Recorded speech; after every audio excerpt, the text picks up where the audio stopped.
afternoon, and evening, the crazy one. Wishing y'all a beautiful and a fantastic and an awesome Saturday. What's up, everyone? How's everyone's morning today? Man, this light. I mean, I look ugly in this damn light. Let me see if I turn this other light on, because I mean, seriously, today it's like the light is just not fitting good for me today. I don't know why, but yeah, I kind of look ugly. There you go, much better. How's everyone doing this morning, man? I hope everyone's having an awesome Saturday. Man, oh man, lots of things. Oh my God. It's just been one hell of a week this week, man. I mean, lots of stuff going on. I mean, we got Take-Two CEO, talks Call of Duty. I mean, why? But okay. And PS5, which changes are being made in Bungie. More Bungie talks, more Bungie talks, more Bungie talks. My God, when is this going to end? Because everybody's worried about what the heck is going to happen with Destiny. Everyone's worried about what is going to happen with Bungie. I mean, damn. Just so much crazy stuff going on out there. And yes, we're going to talk about it today. We're going to dissect this conversation, because why the hell not? That's what we do from Mondays to Saturday here in Good Morning with Crazy Lou. All right, let's get into the first topic of things. And man, oh man, chat has not woken up today. They're not in here saying, Lou, what's up? How you doing? Everyone seems like to be a little bit quiet. Weird. Oh, yeah, I think it's too early. But either way, though, let's jump into this first topic. And let's get the show on the road. We will talk about what Take-Two CEO said about Call of Duty on Game Pass. Because the thing is, right, he says it's going to boost it for a period of time. Boost it for a period of time. What I don't understand is this, right? They think that by just having this one game, it's just going to be like the most impactful thing that comes into Game Pass, that's going to help it boost it up. It's going to do something. But what they don't seem to understand is what is behind that's going to happen after that boost comes in. That's the thing they don't seem to understand. That's the thing they don't seem to talk about. That what is behind all this boosting and everything, right? The thing is that when somebody goes ahead and subscribes to Game Pass, right? Especially for that one game, like they say, because they all think it's just that one game is just going to start moving Game Pass. And I don't agree with that, because at the end of the day, though, I know it's going to help it get a boost, yeah. But once these guys go into Game Pass, once they try it out, once they see what's going on, they're like, wait a minute, what is this? They're going to see they're going to have all these games in there. They're going to see they're going to have all Microsoft, Xbox first titles in there. They're going to see what Game Pass is about. And once they see that, then they'll get them to start talking. And after that, we're going to see another boost coming around. And when you see that boost coming around, when you do see that boost, right, everyone's going to be like, oh man, look at this. What is Game Pass? I mean, they're going to be telling their friends, man, y'all got to get an Xbox. Y'all got to try Game Pass. Because Game Pass has got so many games. Game Pass has got so much stuff in here. Y'all got to try it out. What's up, Rachy? How you doing today? Brother Rachy, what's up? And he wants to play Anthem instead of Destiny. Oh, man. Rachy, throw in some slander day. Are you being slanderous, Rachy, about Anthem? Because, man, oh, man, Rachy. Anthem was going to be a good game, but damn, they just had to add the Destiny killer into it, which was their biggest mistake. Because every time they add killer, or every time they say this is going to be better than this, like what Jim Ryan said about the ABK deal, that Bungie was going to be better than ABK. I mean, it's better than the whole ABK and all that stuff. I mean, after they always say that, it's kind of like has a curse in it, huh? It does have a curse in it. Because every time they go out there and compare it to games, or say it's going to be the killer, it's going to be the destroyer, it's going to be Conan the Barbarian, it's going to be the Chuck Norris of games. Every time they say something like that, this is what happens. Anthem is fun, but lacks content. Yeah, I mean, I'm not saying Anthem is bad. It's a good game, but as soon as they said it's going to be the Destiny killer, they shot themselves in the foot. I mean, we have seen The famous Halo killer shot himself in the foot. We have seen a couple of gays saying it's the Destiny killer. Now they shot themselves in the foot. And that's it. At the end of the day, stop adding those names to these games. Oh my God. Or to any product out there in video gaming. Just call it what it is. I mean, Concord, leave it alone. Anthem should have been, its own thing instead of saying, yeah, this is going to kill Destiny. Oh, it's crazy when they keep on saying that. It's just crazy. But like I was saying, though, with the whole situation with the CEO of Take-Two, right? They seem to forget what Game Pass is. They seem to. I mean, I understand they when they went out there, they put a GTA 6 in there. I mean, not GTA 6, GTA 5, sorry. Because I keep getting confused. GTA 5, GTA 6. I mean, it's been too damn long. For me, GTA 5 is GTA 6. I mean, naughty me, right? But they went out there, they put GTA 5, they also put Red Dead Redemption. But the thing is, everybody already had Red Dead Redemption. Everybody already had GTA 5. So, did it do something to Game Pass? It probably did a small boost, but it just is not going to do it like Call of Duty will do it. And so, like I said, though, it is going to help Game Pass. It's going to get a little boost, right? Like he says, just for a period of time. I don't agree that it's going to be a period of time because people are now going to talk Game Pass. I mean, there was people out there that did not know what Game Pass is. And that is Xbox's fault for the marketing, of course, because, I mean, I got to say the truth. I mean, the marketing on Xbox needs to get better, which they actually are, because I see them going out there, talking a lot, engaging more than what they used to. I mean, they're pretty much going everywhere to engage. So I'm really happy that they're doing that. I mean, I'm seeing that their Twitter is getting more movement, and I'm seeing that they're actually, talking even more to developers and more stuff out there. So yes, I'm really happy that Xbox is actually pushing a lot more than what they used to, And where was I? For my train of thought left. Let me see. I remember when Anthem released, we were all the kids in Disney Peter Pan. He can fly, he can fly. Oh dear Lord. I meant the first review, not the release. Oh man, good morning, Sith Lord. How you doing, brother? And good morning to you, Rachel. I don't know if I said good morning to you, but good morning to you all. How you guys doing, man? Hope you guys are having one hell of an awesome Saturday. But yes, we're right here talking about the whole CEO talks about Call of Duty, and it's going to give them a small boost for a period of time. But that's the part where I don't agree. Because at the end of the day, once this Call of Duty jumps into Game Pass, I mean, they're even looking at it. Like I said, a lot of people did not know what Game Pass is. Now they're starting to talk about it, and now they're going to start to take notice. And once they're subscribed to the service, right, they're going to see what Game Pass is all about, and people are just going to keep on talking about it and just spread the word. What Game Pass is, it's going to get more and more people to join the service or to go ahead and buy a console. That's the part where I don't agree with him about, it's just going to give him a small boost for a period of time. Because at the end of the day, he also forgets that the library of games that ABK has that can't jump into Game Pass, for example, right? I mean, when we get all those old Call of Duty games jumping onto Game Pass, when that happens, that's going to be a banger. And, right, another thing, right, is that I hope that Microsoft doesn't go like, okay, let's release all this stuff like this, because if they go ahead and release it like that, then yes, right then and there, he could be right on what he's saying. But now, if they go and release it, nice and easy, like, let's release 2 or 3 Call of Duties this month, let's release 2 Call of Duties over here, a couple months later, release a couple more, just release a couple more, that thing is just gonna, and it's gonna keep on growing and going. That's the thing, though. They all keep focusing on this just one game, but they forget that how many games are on Game Pass. And when, like I said, when people jump into that service, subscribe, and start using it, they're gonna see all the games on there, and be like, "Oh wow, this is incredible!" And they're gonna start talking about it. So they're gonna spread the word. That's what Call of Duty is going to do for Game Pass.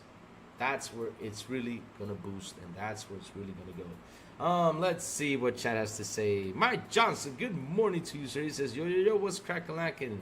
Man, companies that say this is going to be the best, then the expectation won't be high. Take Power, for example. Exactly, says Laura. I agree with you 1,000%. That's the thing, though. That's all they have to say. This is gonna be a great game. Then don't start comparing it to other games because some people they tend to get offended. But at the end of the day, though, uh, stop comparing them. Just stop and stop saying this is a better deal than the whole ABK deal. Like he said, well, he already said it. I can't tell him to stop, but my God, why did you say that? Why did you say that? Because right now, look what we're seeing with Bungie. The situation with Bungie is not looking pretty out there. It's just not. I don't find it like it's going through a good thing. I mean, we also got Jason Schreier going out there, and shout out to Jason Schreier because he came out there, and talked about this, and he said that Marathon is in development hell, and I'm seeing that Jason Schreier is actually calling things down more in the middle lately. I could be wrong, I could be wrong, but I seen that he's calling a lot more things down in the middle, right? He may be, because we all know he blocked everybody, but yeah, right now he's calling things a little bit more down the middle. Let's see if he keeps up that attitude. Yeah, let's see if he keeps up that attitude because he's actually doing a pretty good job and he's actually going down the middle of things. And he said that Marathon was going through development hell. But yes, we'll talk a little bit about that later because, like I said, I got to stick to rounds, what the CEO of Take-Two was talking about. And, his expectations and what he sees. But here's the thing, though, right? Take-Two. The thing is, you jumped into the bandwagon of Game Pass a little bit later because you want Game Pass. I feel like you know what I'm seeing? I'm seeing like that business model just doesn't make any sense because you're a guy, and I understand what you're saying because you want to keep it the old ways. You want to keep it that people go out there and buy your game, that people go out there, and purchase it and have it for themselves. You want to keep that because you're right. You make a lot more money into that, right? Seriously, you sell it for $70. People will go in and buy it like nuts because they're big GTA fans, right? I understand why you're trying to throw this out there. I understand why you're trying to say that service, the whole service thing just doesn't work for you because people go out there and buy your popular titles. But here's the thing, though, it might not work for you because, like I said, I understand that you have one of the most popular games out there. But what will happen to all the small guys out there that needs to get to games, for people to play them? You ever think about that? Because, I mean, if you sit down and you see what Game Pass is all about, it's not about, all those first-party titles and everything they put in there. No, it's all about games. And that is the purpose of Game Pass. It's all about games. It's all about adding games into Game Pass for you to enjoy. Titles that you were like, oh, man, when does this release? When did this happen? Like, for example, Brotato, which thanks to Game Pass, a lot of people have played it. I went out there and purchased Brotato on my mobile. I have Brotato on a lot of places. That is a good example. Also, you got Vampire Survivors. Vampire Survivors was another big hit that when it went into Game Pass, it became a massive hit. Became a massive hit. People went nuts around Vampire Survivors. I even got it for mobile too, right? That's what it does. Then you have another big example. This game came in 2014, right? It released in 2014. I did not know about it. I did not know that game existed, and now I know thanks to Game Pass. And thanks to Game Pass, I know that I'm watching for the next one, and that's what was it? Was it Revolver Digital? The guys who made Broforce, and that is thanks to Game Pass. Because that's the thing, though. It helps all these studios that have smaller games, right, get a boost and get people to go ahead and try it. Because I gotta tell y'all something: when Game Pass releases a game, if it's an indie, if it's a AAA, I'm going to go out there and try it. Because that's the benefits that Game Pass gives me. It's like I said, I go to a video store, and it's like I look at the carton, when it was back in the day, when I used to go rent games, right? Game Pass gives me that option now, that I can look at the game, see some screenshots, see if I'm going to like it. Okay, let me try it in the cloud before I install it. Go ahead and try it. Oh, I like the game, let me install it, right? And then I beat the game, and I'm like, oh, man, I got to have this game in my library. Let me go purchase it and have it in my library. That's what Game Pass does for you. Because that's the whole point about Game Pass. It's not just about the AA's, AAA's, and all them big games out there that can be, wow, oh, my God, this is the best game ever. No, it's not about that. It's about all these small studios that jump in there, put the games on there, that you go out there and enjoy. Because look at Power. Power did amazing. I mean, a lot of people had an eye for Power. I mean, they sold 25 million copies, which is amazing. But it had a ton of subscribers. You know, a ton of Xbox guys playing it on Game Pass, which is awesome. Also an awesome thing. That's another big example, right? Well, Power World had the Pokemon thing, but but the Pokemon thing it's actually a little boost. It helps out. But like I said, right? Vampire Survivor is a prime example. Brotato's another prime example. All those games, right, that came into Game Pass and got big, and it was thanks to Game Pass because people got around to it, people played it, enjoyed it, and said, okay, guys, why don't you try this game out? Or recommended it, talk about it all over Twitter, talk about it pretty much everywhere. That's what Game Pass does. Let's keep on going. Let's see.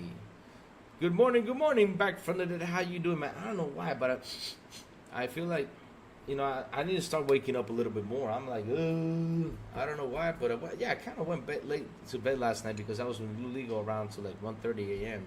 But either way, though, I'm just trying to wake up, trying to get, synchronized, Come on, Lou. Wake up. Drink some coffee. Woohoo! Vampire Survivors wasn't a hit till it came to console. It was in PC early access on Steam before most people jumped in. See? Look, back from it is even talking facts right now. Rachy, it's sad for Xbox when I like a game on Game Pass, I purchase it on Steam instead of Xbox. Sure, I will purchase it on Xbox if it's play anywhere. Well, the thing is, though, Rachy, Xbox has their own titles as play anywhere. That has to be like developers who have to say, okay, if you buy it on here, it's going to be a play anywhere. But that's an option that Xbox has,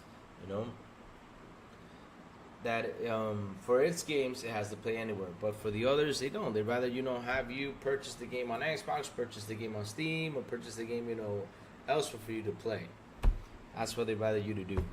But yeah, at the end of the day, that's the whole point for me of Game Pass, is to try all these games out. Like I said, this is like a video rental place. I go in, check out the games that are on there, and say, oh, I like this game. Let me see. Let me try it out. Go ahead and try it.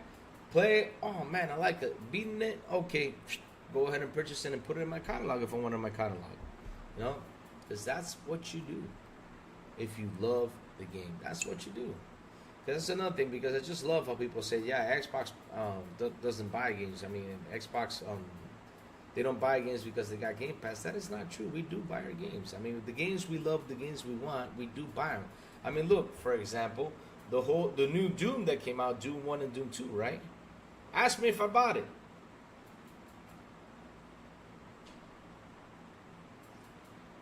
Go ahead and ask me if I bought the new Doom, with the 60 FPS, 4K 120 and everything. Ask me if I bought it. Guess what? I did buy it. Because I'm a big fan of Doom. I didn't even care if it was on Game Pass or not. I said, okay, you know what? I'm getting this sucker for my Doom collection. And I bought it. Eyes closed, didn't care what price it was. I said, okay, boom, buy. Right away. Like I said, though, I mean, if you like the game, you will go ahead and buy it. No fear. Say, okay, let me go get it. Let me go have it in my catalog. That's what you do. And that's what Game Pass does for me. Try out my games. See what's going on. Let me have some fun. Oh my God, this game is great. Okay, purchase it. Let's bring it over here. And that's why Game Pass for me is the best service out there. It is, 100%.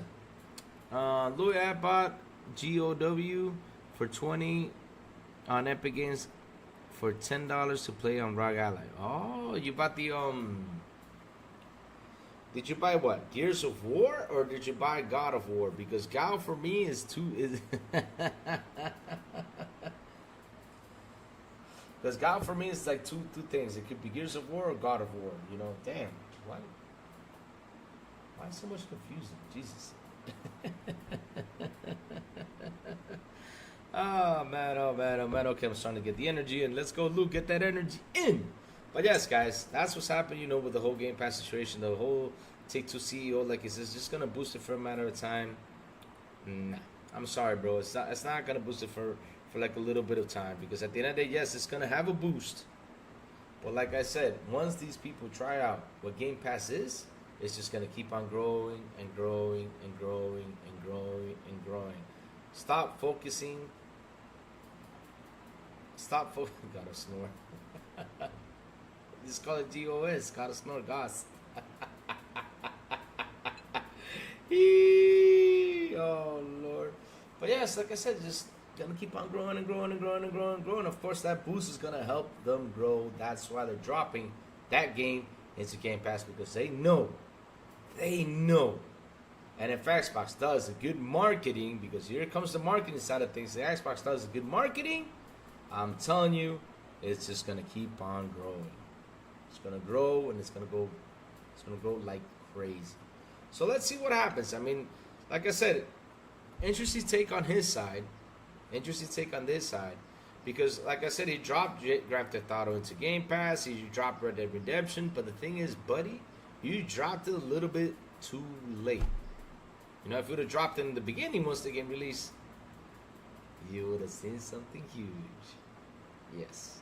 But not like, what was it? Because he put GTA 5, when was it? Was it in 2020 or 2019? And that game already, everyone bought it. Everybody had it. So how was that going to boost Game Pass? Because everybody had the damn game. It was like, what, 80 million sales in GTA 5? How many sales in GTA 5? Let's do some math. Let's do some math. GTA 5 total sales. Everybody bought it. 200 million units GTA 5 sold. As of August 2024, GTA 5 has sold 200 million units worldwide. 200 million units. Everybody has that game. I mean, everybody has that game. Because if you sit down and do the math, right, you can add the PS4s, you can add the PS5, you can add the Xbox One and the Xbox Series X, and it still doesn't go beyond. Jesus. It just still doesn't, because, I mean, you got 49 million active PS4 users, you got 49 million active PS5 users, that's 98 million, plus you can add the Xbox One, plus you can add the Series X, and it has not even gone beyond the 200 million units you guys sold. Everybody has a damn game, and you guys put that game, what, 2020? Jesus. I mean, if you guys, yeah. For example, the release date, right, of the game, you put it in there, then you will see the difference. Then you will understand how Game Pass works. But for you, it just doesn't work because, like I said, you want to keep the old traditional thing. And you're trying to avoid this service thing. You're trying to, to try to push it as far as you can, because at the end of the day, buddy, that service is what's coming into video games near you in the near future. And that's how the video game industry is going to go into services. You know that. You're just trying to push a little bit away, because we all know that your game sells good. It's one of the greatest games out there, right? GTA is one of the greatest games. Red Dead Redemption was one of the greatest games out there, right? I cannot sit here and lie and say it's a sucky game or it's a great game. No, it's the greatest game out there, because it's a great game because it's fun, engaging, and they sell like crazy. So of course, for you, this business model just doesn't work. I understand, man, 100%. It just doesn't, because you want to keep it the old traditional way. I get it, no problem. Keep it. But down the road, you will change your mind about it. Look who's here. DJ Dennis says, what's up, fam? How you doing, DJ Dennis G? How you doing, brother? Hope you're having an awesome Saturday, man. GTA 6 numbers are going to be crazy. Yes, of course they're going to be crazy, because, I mean, look, GTA 5 sold 200 million units. So we all know what's going to happen with GTA 6. I mean, the game hasn't released yet, but it's Rockstar. You can't take a miss on Rockstar. You just can't. I finished the first Ascendant campaign. Not sure why. I will keep playing it to unlock another character, but there are a lot of other games to play. Yes, Sanchez Martinez Gaming. Don't get stuck on that wheel, man. Don't get stuck on that wheel, because the thing is, those games make you get stuck on that wheel, and you just keep on playing and keep on playing. And when you keep on playing, all of a sudden you see, oh my God, now I have like a 50 backlog back here.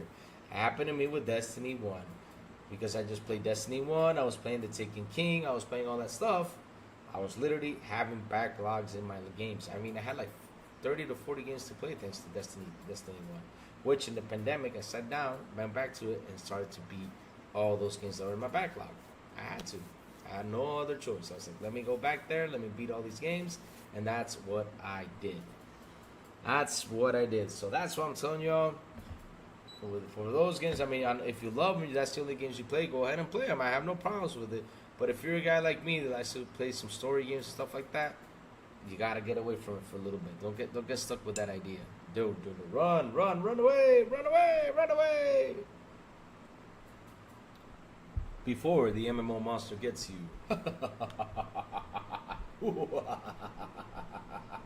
All right, let's keep on going, guys, and let's talk about Bungie. I know everyone's tired of that subject of Bungie, but you know what? We gotta talk about what's going on with Destiny and the changes that are being made. Because, like I said, you know, last week when I did my show, which I called it "The Deal with the Devil," yes, because I remember that everyone called this, right? Hi, weren't y'all supposed to be with the familia today? Yes, I am going out around 11:30, but I told you guys I was going to jump in today early, you know, and sit here and talk. I know Saturday is real early. I know you guys, you know, are not up that early because you were gaming all night. I get it. No problem.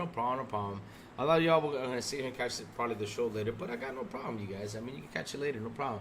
But yeah, I mean, I said I was going to jump in early, you know, get some stuff in here because I got to talk about what went on yesterday.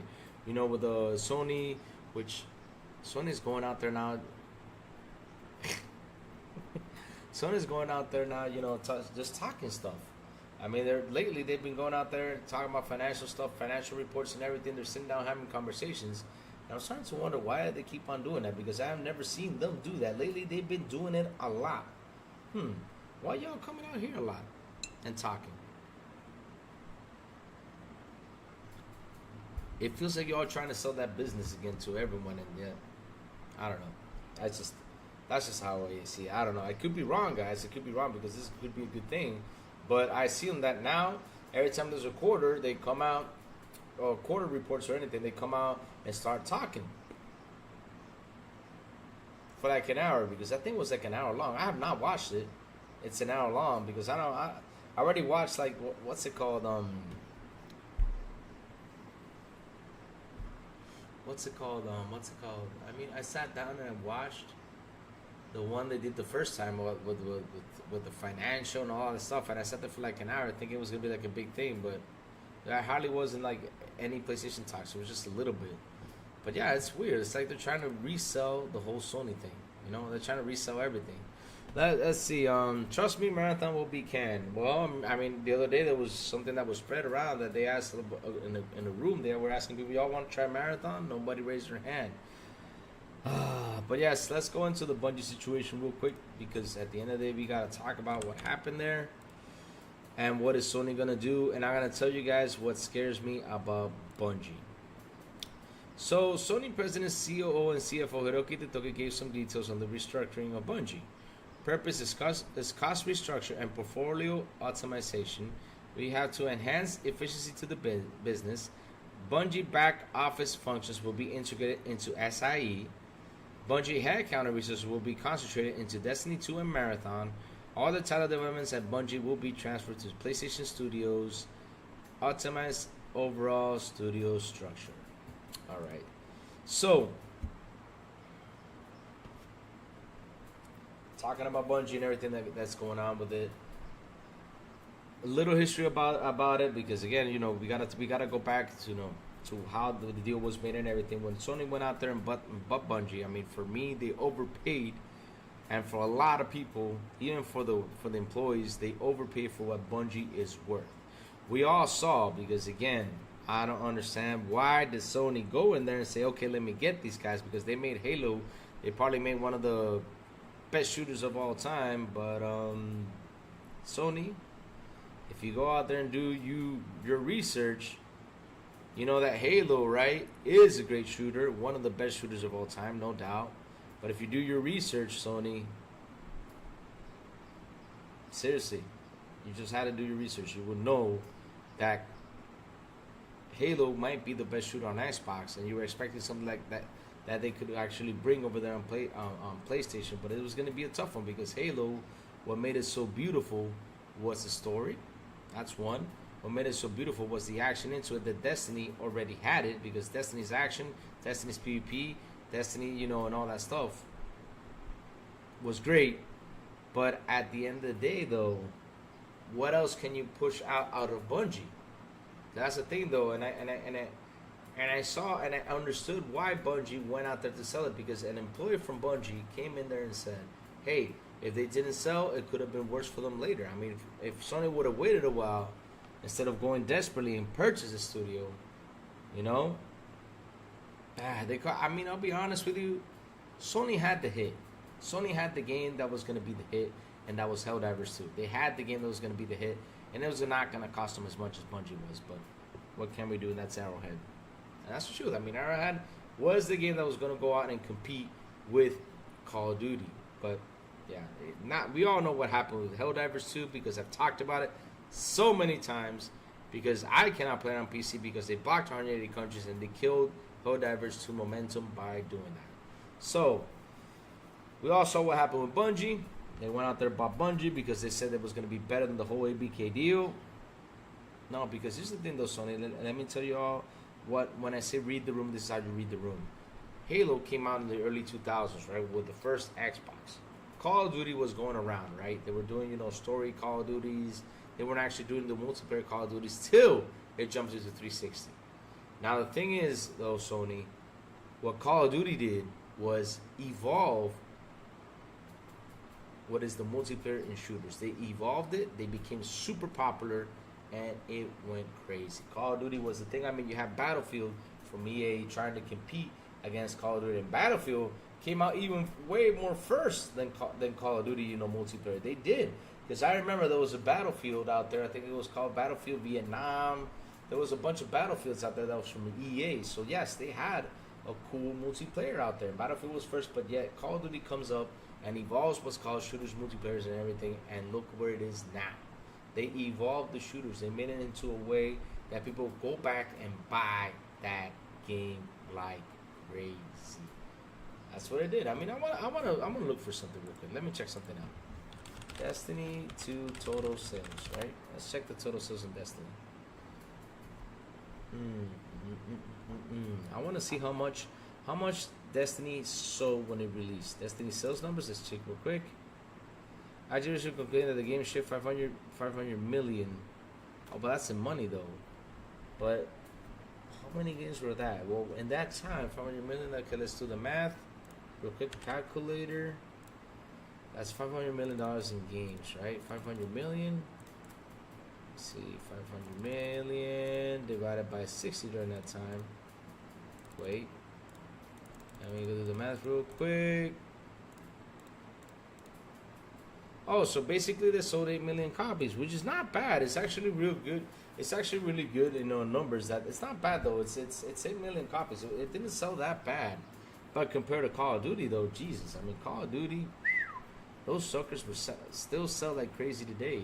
So like I was saying though, they have evolved what's called, you know, the multiplayer shooters, right? That's what ABK did. They evolved it, and for you to go out there and purchase Bungie for that much of money, yeesh, you should have waited a while.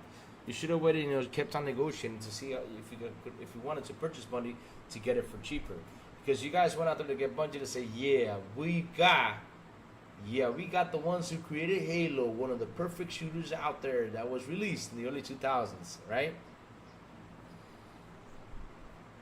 Yep. We got them. We have them. We have one of the best. What up? Sorry about that, chat. But yes, we got them. We got your Bungie. We have them right here. Yes, we have them. But Sony, like I said, if you would have done your homework, you would have noticed in brief history that it was Microsoft mismanagement, basically, that you know, got them to get away from Microsoft, right? Supposedly. Then you had the whole Activision mismanagement that supposedly got away. And the funny thing is, right, I remember telling this to one of my friends when Bungie was bought from Sony. I said, you know what? I don't think that was a good buy. I was like, what do you mean it was a good buy? Because they had problems before with all these big companies. They had problems with Activision. They had problems with Microsoft. I mean, if you don't see that trend, something's happened with that company. Like, no, it's mismanagement from Activision. It's mismanagement from Microsoft. They treated them badly, and they deserve to be on Sony. And guess who was right at the end of the day? Right, buddy? Didn't I tell you that that was actually a bad deal? And you said, no, they were mismanaged. You know, they were treated bad by Microsoft and Activision. Now I wonder who was the one who was bad. Was it Activision? No. Was it Microsoft? No. It was Bungie all along. Oh, so Louis was right, huh? Oh man, Louis was right. Louis was right. Incredibly, Louis was right about that. Why did the CEO buy cars? Because Jacob Novik, if you got a lot of money, you got nothing to do with that money. Why don't you invest in classic cars that later on, you know, it's going to worth something down the road? And if you get them for a good price, go for it. I mean, it was just bad timing for him at the end of the day. But, yeah, it was bad timing. Not only that, if you're going to buy something, don't go out there and showing it. I mean, that's... Because listen, Chad, let me tell you something about Crazy Lou, right? Let's tell you something about Crazy Lou. And I don't like saying this too much because, I mean, at the end of the day, it sounds bad, right? My father was a hard worker, right? I mean, now he's retired and everything, but he was a hard worker. He worked a lot to give us, you know, a lot of cool stuff. I mean, I had yachts because my father bought them, but those were my father's. Those were not mine. I had yachts because my father bought them because he enjoys fishing, stuff like that. But at the end of the day, you have never seen me go on here and flaunt like if I'm rich, if I'm this, if I'm that. You've never seen that, right? I mean, that's not a good look on anyone. It looks, for me, it's not a good look. It's not a good look. For me, it's not a good look. I'm always like the guy who's always down to earth, and I always try to keep myself always a down to earth type of guy because at the end of the day, it's just money, right? And for him, like, to buy those cars and then showing that to the other employees and stuff like that, I mean, that's just messed up. I mean, I could never do that. I mean, I bought new cars and I go to the office, but I never tell, like, the employees, like, hey, come outside.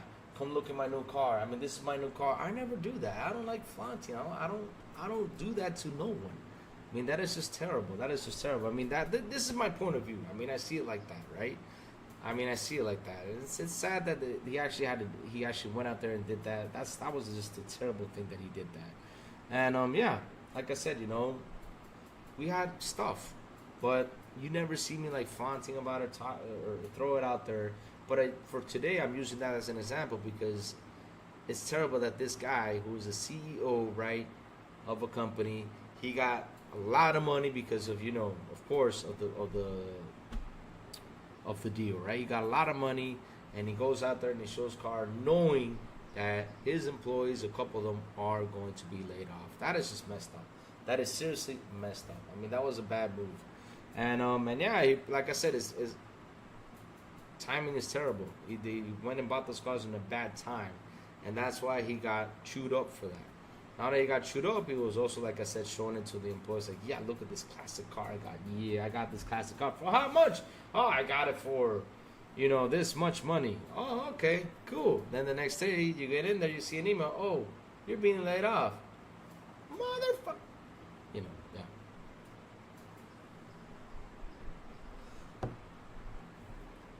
Let me see. All right. Let me jump real quick what the chat has to say. Hey, maybe some people will jump on Destiny because they don't need to catch up those expansions. Maybe they will. Do you remember that? Me and my brother played Destiny 1 a lot. Well, a bit of Destiny 2 story was removed, including the hub. What? That's crazy.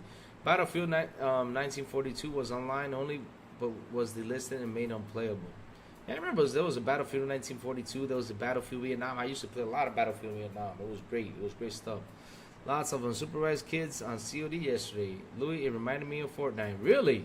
Oh, Sanchez Martinez Gaming, you got a lot of kids in there, man. I wouldn't say unsupervised. Because there's some parents still, Sanchez Martinez Gaming, that, you know, thing is, that's something I don't understand what happened, because I don't know what happened. Like, when I was a little kid, Sanchez, I don't know if you guys had that same thing, but when I was a little kid, I mean, my father took me to watch Predator. I watched Terminator. I watched Commando, Rambo. I watched Tango and Cash. And I was just a little kid. I mean, I was just a little kid. I remember when it took me to watch Species. Yeah. Species. Yep. How old was I when Species came out? Let me check. My father took me to the movie theater to watch Species, man. I'm telling you, he took me to the movie theater to watch Species. Oh, it was 1995. Let me see how old I was. So 1995, I was born in 83. 10, 11, 12. I was 12 years old. Okay, that's a good. Still, I was still young, but yeah, I went in there and watched Species. If y'all not seen Species, y'all should have watched it. But yeah, but like I was saying though, I don't know what happened to all that because when I was a kid, aliens, predators. I mean, I watched everything Arnie. Arnie was my hero when I was a little kid. I mean, He-Man, of course, was a hero to me, but not as big as he was Arnie. I mean, I'm a big Arnold Schwarzenegger fan, and I grew up with Arnold Schwarzenegger. Same thing with Michael Jackson. I grew up with Michael Jackson. Michael Jackson, for me, was the biggest music icon out there. And Cyndi Lauper, I love Cyndi Lauper. I mean, Cyndi Lauper is awesome. I love Cyndi Lauper. Oh, girls, just wanna have fun. Ooh, girls. But yes, like I said, though, I grew up with all them characters. I mean, I remember I went, oh my God, Terminator, Commando, Rambo, all that stuff. And that was like no problem. I mean, kids back in the day used to watch all that stuff. I mean, that wasn't any problem. I don't know what happened with things down along the road, but yes. Child's Play, Friday the 13th, all that scary stuff I watched when I was a little kid. I mean, I remember I was scared of Jason, and I was hell of a scared of Freddy. And then I see Chucky, which scared the crap out of me.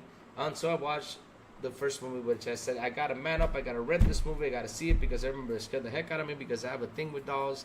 They scared the hell out of me. Until I watched Child's Play, the first one, when I saw what, Charles Lee Ray did. And,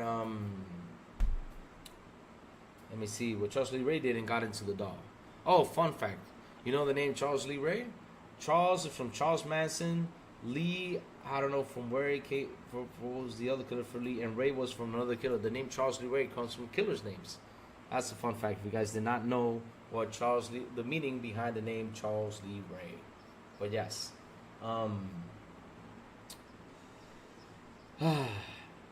Back in the day, how it was, man. Back in the day. So, yeah, I mean, you got kids nowadays, they're supposed to be unsupervised. But, yeah, I don't think they're being unsupervised. I think their parents, they say, go ahead and play the damn Call of Duty, leave me the hell alone. That's what they probably are saying to the kids, So they went in there and played Call of Duty. But, yes, I don't know why there's so much control lately. I don't understand. But I don't know. People think like kids like change the trend. I don't understand. That's like a fear factor because kids, I don't get it. Maybe someone with a kid can explain to me why that's happening nowadays. But yes, like I said, back in the day, I used to watch all those cool movies and stuff. I don't understand why so much stuff. I mean, when Grand Theft Auto came out, I wasn't supervised. Grand Theft Auto 3, I played the heck out of that game. Woohoo! But yes, I was like, how old was I? I was probably like 14 years old, stuff like that. And this is a game that was rated mature. And when I went to GameSpot to buy games, the guy was like, man, I don't understand this rated R thing. Go ahead and get it. Get the damn game. I said, yes. Thank you, GameStop. You were awesome back in the day. Well, it was EB Games back in the day, when I got it. But yeah. Let's see what they say. Yeah, essentially went out. Let's keep on reading what the chat is saying. Okay, if Jason says that Marathon might be delayed further 2024 than 2025 if made, if not canned, it may be a PS6 game. Here's the thing, with Marathon, right? Because they have a lot of money invested into it already, because Bungie was actually putting a lot of hard work behind that game.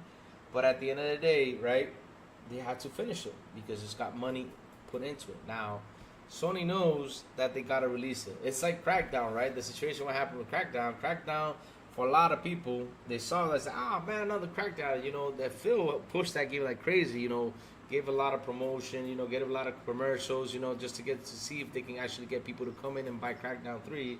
But yeah, sad but true, and it's a good game. I mean, a lot of people played it. They said it was a good game. They had fun with the game, but it just wasn't like a popular title. So yeah, Phil had to push it. And this is what's going to happen with Marathon. Sony's going to push it to how much as it can to get people to come in there and play it.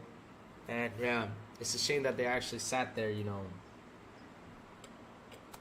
and just worked on this game, which basically, as soon as people raised their hand and said that, I mean, when they went in the room and asked the people, hey, you guys want to try Marathon? Nobody raised your hand. That is just the first warning sign right there. Y'all shouldn't have not done that. I think that people just want y'all to continue with Destiny. You should have stuck with Destiny and worked on Destiny 3. But yeah, let's see when the game releases. I hope and I cross fingers that it actually does work for them because, look, right? Look. I've always said this on my channel, right? I love competition. Competition is a healthy thing out there and it needs to continue. It needs to keep on going. It needs to, to keep on coming around. Competition is a healthy thing.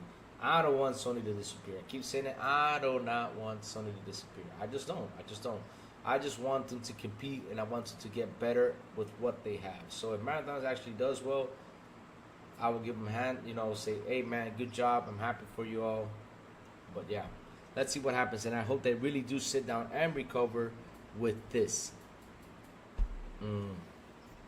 With this buy, because this buy, like I said, was the deal with the devil. I mean, seriously, they went out there to buy Bungie to help them out with the service games. They went out there to buy Bungie to help to deliver all sorts of stuff. And what happened?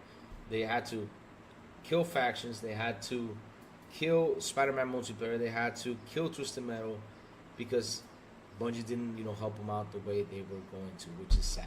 It's just sad. But yes, with Conquer though, that's the thing. A lot of people went out there and said it. So wait a minute, is what they said.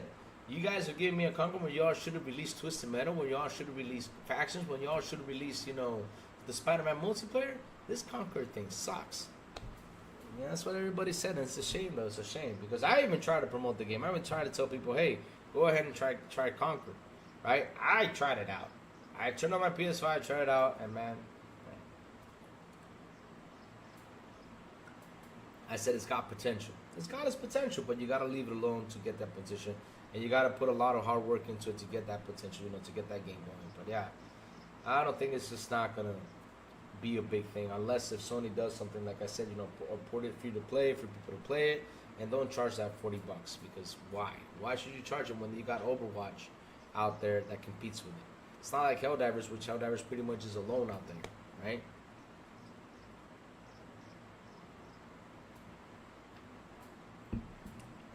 Sanchez Martinez Gaming asked me a question. Will Fire Sprite game be good, Louis? I heard it's coming to PC day one. It's a PlayStation single player game. It could. I mean, listen, right? Listen. I cannot sit here and be the guy that says PlayStation games are bad. That's not true. They're like I said, they're great games. I mean, PlayStation has a lot of great games out there. When they put their heart into it, they do deliver a great game. Except for Horizon, because Horizon is the sleepy simulator. For me, Horizon was like out of all the games Sony had. For me, Horizon was like the sleepy game. I did not like Horizon. I just can't. I just can't. Every time I sit there trying to play it, I just can't get attached to it. I mean, I found it really freaking boring for me. I'm saying it from my perspective. But now the rest of the Sony games, I mean, they were all great. I mean, you got Neo that was good. You also got what was another one that was good from them? That they did a pretty good job. Last of Us is a great game. God of War is a great game. They have all cool, great games out there. I mean, I cannot be here talking bad about it, right? So for Fire Sprite, though, I mean, let's see. And I really do hope that it's actually got the horror behind it. And it's a really good, like, horror, like not like those horrors, like, yeah, this is a scary game, jump in here and start shooting and things. It's just, nah. I mean, they actually do, when they put the hearts into it, they actually do deliver a great game. They actually do. Let's keep on reading what the chat says. Cars you can buy, sell, and make good money is a great investment. That is true. But the timing to that, Joe Sanchez, was bad. That was bad on him. Really bad. Louis, have you played Slam Down mode on Call of Duty? It's so fun. No, I have not played it. Sanchez, listen. I mean, if you're on my Discord and you say, hey, Louis, I'm hopping into Call of Duty, just tell me to hop in and play. I'll play Call of Duty with you guys. Because, guys, I keep on telling y'all, we have our own Discord. Jump in there and say, hey, what are you doing today, Louis? Oh, no, I'm just chilling. What do you want? Okay, let's go play some Call of Duty. I said, okay, I'll head in there, play it with you guys. I mean, that's what we made our Discord for, so we can talk, we can hang out, play video games. Here, let me pop in the Discord real quick and send it to you guys if you guys want to join it. But like I said, though, it's a great way, to communicate with each other. Or on Twitter, too. Twitter's another good way to communicate and say, hey, Lou, let's hop in, let's go play. I'll say, all right, let's go do this. Let's go, have some fun. That's what we got to do. That's what we got to do out there. I mean, seriously, that's what we got to do. We gotta communicate and play games because why the heck not? So what are we doing here if we don't play games together, right? But yeah, I mean, invite me because I mean, for me, these past few days, Sanchez, what I was playing is RoboCop, which I beat it. I hit the credits. I have not posted that on Twitter, but as I hit the credits on RoboCop, I gotta say thank you to those devs, man. They did an awesome job, RoboCop. I really want to thank them because I mean, seriously, it was just fantastic. Beautiful game, well done, and everything. I really recommend it if you're a big RoboCop fan. If you're a big RoboCop fan, I recommend it. I really do. I read it here. I just put it in the Discord if you guys want to join it. It's right there. And yeah, let me see. Let's keep on going. But yeah, like I said, talk to me on Discord, DM me, message me on Xbox if you see me on. Hey, Lou, what you doing? Oh no, I'm just here playing. Oh, want to play some Call of Duty? Hell yeah, let's hop in. I'm a big fan of talking to people online. I enjoy having conversation, and I enjoy especially having fun in a multiplayer game. All right, let's see. Let's keep on saying. So Jacob Nova says he does not trust. Where is that message? Let me see for that message.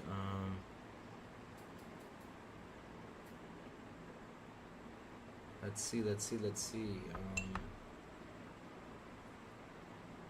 I have no. Okay, Jacob Nova says I have no faith in Sony release plan anymore. You have no faith in Sony release plan.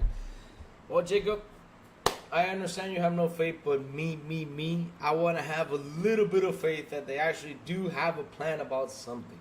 Because like I said, I don't want Sony to disappear. I don't want it to die. I know a lot of people out there want them dead. They want them gone. They want them to disappear. But at the end of the day, though, Jacob, I don't care. What I want to disappear is the fanboy stuff, right? I want them to disappear, except for the memes. The memes are pretty funny. I mean, at the end of the day, we gotta laugh at the memes. I like the memes, because I don't take them seriously, but I laugh. Memes are great, right? But the crazy fanboy stuff, yes, that's the thing that's gotta disappear. But I don't want Sony to disappear. I don't want them to, just die or disappear or anything, because at the end of the day, like I said, competition is a good thing. Because without competition, we wouldn't be getting all this stuff that's happening. We wouldn't. We just wouldn't. We wouldn't be getting all the stuff that's happening, We just wouldn't. We just wouldn't getting all the stuff that's happening. We wouldn't get Xbox, to go purchase all these studios to make a beautiful first-party lineup. I mean, that's why competition is important. It is really important. And, yeah, I hope they actually do get away a roadmap and start talking about it. Because at the end of the day, I want them to survive. I really do. I want them to survive. Let me see, Louis, no matter how sad it is, Sony will disappear because the damn ponies defend PS everywhere. That's something I said yesterday on Direct Gaming with New Legal. With the guy named Cygnus that was on the chat. I said, this is why Sony is dying. Is because of you guys going out there and defending it too damn much. If you guys would have been tag teams, with, for example, the PC community, Helldivers wouldn't have gone down the way it did. Because at the end of the day, you gotta defend your fellow video game players. You cannot defend a company in which you don't have any stock in there. I mean, why you're defending this company? Why? For what? I mean, even if Microsoft did the same thing, I will be on here chewing their asses and say, hey, Microsoft, why did you all do this? Why did you all block all these people from playing these games? I mean, seriously, I would be on here talking about it if Microsoft would have done it. It's just bad. It's anti-consumer. Why did they do it? Because they want to force you to go ahead and buy a PS5, right? They want to force you to go ahead and buy a PS5 and buy the damn game. But imagine you that I did not have a PS5. All I had was a computer and an Xbox because that's where I enjoy to play. And I see the Helldivers, is on Steam. I'm like, oh man, Helldivers on Steam. Let me go get it. But I can't get it because it's blocked. What am I going to do? I'm just going to play another game. That's what I'm going to do. And at the end of the day, what the Sony fans don't understand is, okay, let me go defend Sony, but at the same time, I called it and I said it here on the show. Watch these numbers drop when the whole Helldiver situation happened. Watch these numbers drop, and guess what happened? They dropped. Sony, I have never seen a game die so fast like Helldivers 2 did. A game that peaked 460,000 concurrent players. Peaked. 460,000 dropped to 10,000 in 5 months. Where could have you gone wrong, Sony? Where did you go wrong? when you blocked the 180 countries. That's what happened. That's what happens. Sony won't learn right or long because they seize mistakes as a right dude being defended. Sony gets hurt. That's true. Not only that, also media. With media defending them because look, right? Look. Media keeps on pushing the whole hardware conversation, right? They keep on pushing the hardware conversation. Money is not made from hardware anymore. It's just not. It's not. They probably make some money, right? They probably do make some money, but that's not important. Oh, yeah, because the hardware pushes the software. If you guys keep on being stuck to that idea, right? If the company keeps on being stuck to that idea, then it'll stay stuck then. I mean, stay stuck right there. Because Sony is not Nintendo. That's something that they just don't understand. Sony is not Nintendo. Nintendo doesn't need to put its games out there because Nintendo releases one game a day, and in 2 or 3 weeks they sold 20 million, 10 million. They already covered their costs. Because that's another thing. Sony didn't go nuts in upgrading its console to this expensive hardware. Nintendo didn't go nuts. Sony did. Xbox did. They went nuts on doing all this stuff, and now they're spending $200, $300, $400 million in making these games that in order for them to make profit, they got to sell 8 million copies just to make profit. You know how hard it is to sell 8 million copies of a video game? Jesus, for Nintendo it's easy, but for these guys it isn't. This is why Sony bundles up these games. This is why you get PlayStation with Spider-Man in them. This is why you get PlayStations with what's it called in Horizon in them, because they bundle it up. They bundle it up to, and then they count them as sales. So yes, we sold 11 million copies because you bundled it up. You bundled it. Which is insane. But I get it. It's business strategy. Cool. All right. I understand that. But at the end of the day, you guys are not Nintendo. You guys are not. This is why Nintendo never opened up to another platform. This is why Nintendo's not sending their games to PC. This is why Nintendo is not sending their games elsewhere. The games that come out on Switch are not going anywhere else, just on Switch. Yeah, Sony opened up to another platform, Xbox opened up to another platform, and that's what they're going to do. Because they got to get that money in because, like I said, these games are getting more expensive. They're getting more expensive. They are. It's crazy. It's just getting more and more expensive out there. And the thing is, media, like I said, with the hardware talks, they went in, they were like, oh yeah, look at Sony, the deposit for the hardware and all this stuff. What's the positive on this, guys? I mean, their revenue was minus 44 in hardware sales. Minus 44. It wasn't a plus, it was minus. What's the positive about that? Oh yeah, they sold 61 million, but their hardware, they're minus 44 in revenue. How is that positive? Whoa, they sold 61. That's not positive when their hardware is minus 44 in revenue. That's not, no matter how, I don't know how you all try to pitch it as a positive thing. But that's what media does. They keep on pitching it. Yes, they sold 61 million, doing so great. Yeah, Xbox sold 20. It's dead. It's gone. You all try to keep that narrative. But explain to me that, okay, right? I need an explanation about this. Explain to me that, okay, y'all sold 61 million, right? Good. It's a good number that you guys sold. Yet your hardware... What the hell happened there? Somebody closed the door? Yeah, your hardware is minus 44. That was a win, probably. Your hardware is minus 44 in revenue. How is that positive? You're not making money. It's minus 44. Now, games and services, though, made you the money. Cool. But like I said, how is that a positive note? Come on, dude. But yeah, media keeps defending them. These fanboys keep defending them, and this is what's gonna happen to Sony at the end of the day. And I told them this. This is why this company is dying, because people like you fanboys and media keep defending this to the end of the time. And listen, y'all keep defending it. Go ahead. It's like I also read in the chat yesterday in the New Legal Show that they're traditional. They don't want to change their ways. Well, go ahead, stay the way you want to be, because if your competition out here is evolving the business, and you guys want to stay right here, stay. Then come back, and you're a little bit too late because your competition is way beyond you. The thing is, it's something I have seen before, even with the TVs, even with the technology. Sony does not like to invest that much into technology. They're too afraid to. It happened with the TVs. Guess what happened to the TVs, right? Sony had the best TVs in the early 2000s. It was all Sony. I remember Sony TVs everywhere. Sony was great. Now who beat them? Samsung and LG. But all right, stay traditional. Keep on going. All right. Let me see. Badly Dash. I grew up with Nintendo and PS, but PS mainly. I grew up with Nintendo too, Jacob. I grew up with Nintendo. I grew up with Sega. I grew up with all these consoles. And when PS1 came out, it was a great console. PS2, beautiful, awesome console.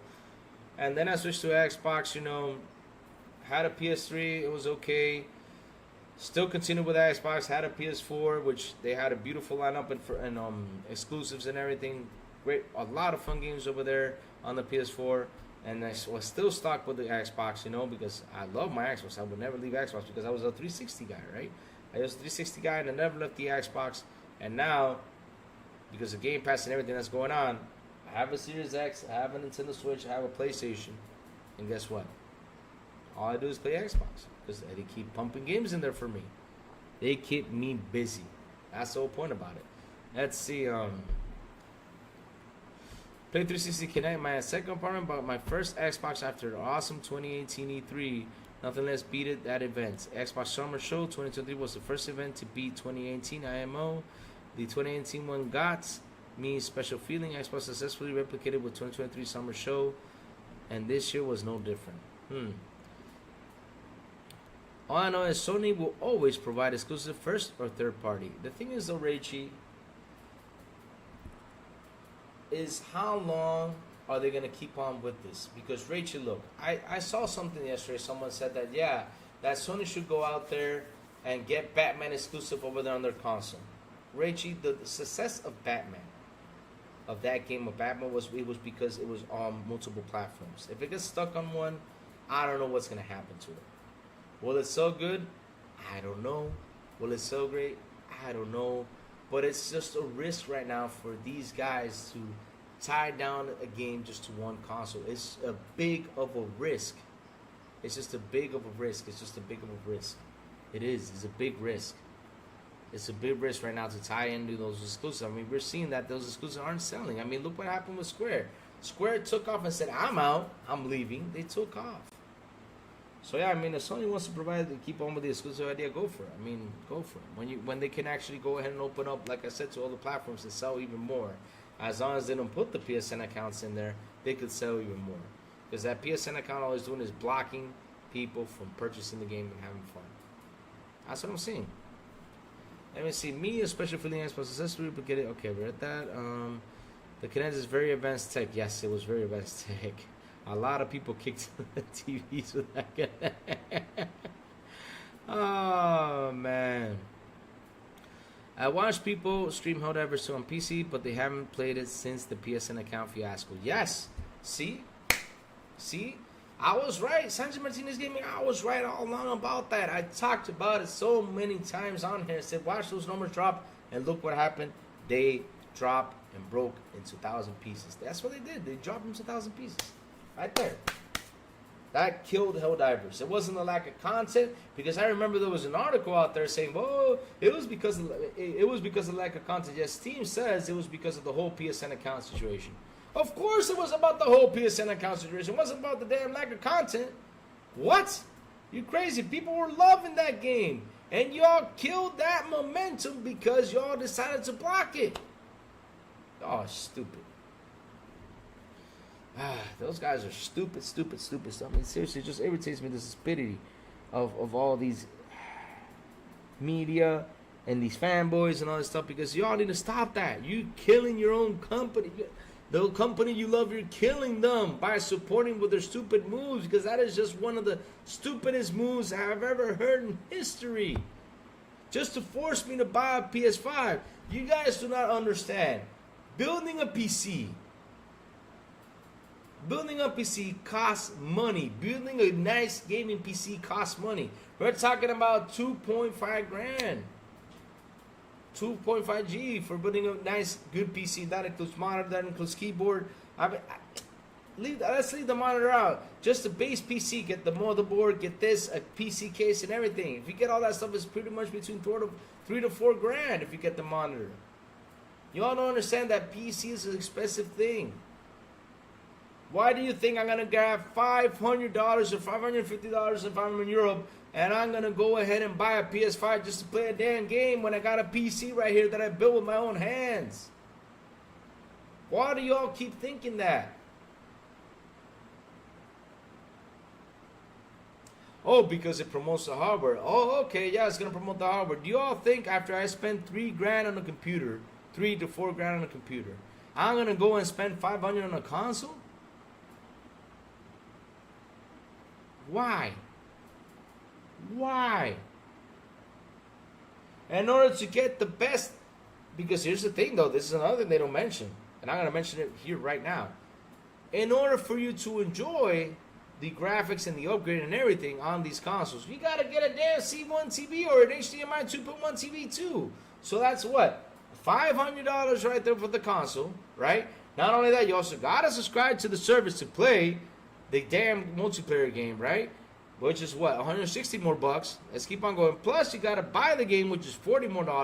Now we're up to $700, and you gotta buy the TV, which let's say it's going to be between $500 and $1,000. Let's say $1,000 to get an LG C1, LG C2, LG C3. I don't know how many C's are out there anymore, Q or P. I don't know. But to get just a good TV to play these games, right? That's $1,000. You're talking about literally $2,000. Or hook it up to the monitor, of course. But damn. Damn. I mean, come on, dude. Wake up. They need to wake up. Instead of saying, okay, let me expand this game right here. Let me get this game on PC. Let me not block these countries for these guys to go out there and purchase the game. That's all. But yet y'all defended that. Y'all defended that till the end. You defended it. And like I said, it's y'all going to lose money, not me. I'm not losing any money. I'm not losing any games. Because at the end of the day, you know, Xbox put their games out there and it's going to keep on putting some games out there. And they're going to reel in that money to do what? What do you think that money's going to do, guys? What do you think that money's going to do? Get in their pockets? No. What do you think it's going to do besides getting into the pockets? They're going to go ahead and reinvest and make some other games. Make studios to make AA games like they did the other day. That's what they're going to do with that money that comes in. Seriously, wake up. Because the funny thing is, because here's my thing, right? They try to keep telling you that these exclusives still works. And I keep saying it only works on Nintendo. Because Nintendo nailed it with the exclusives. They nailed it. I know you're trying to bring them over here to buy your console because that's some money you spend on the hardware.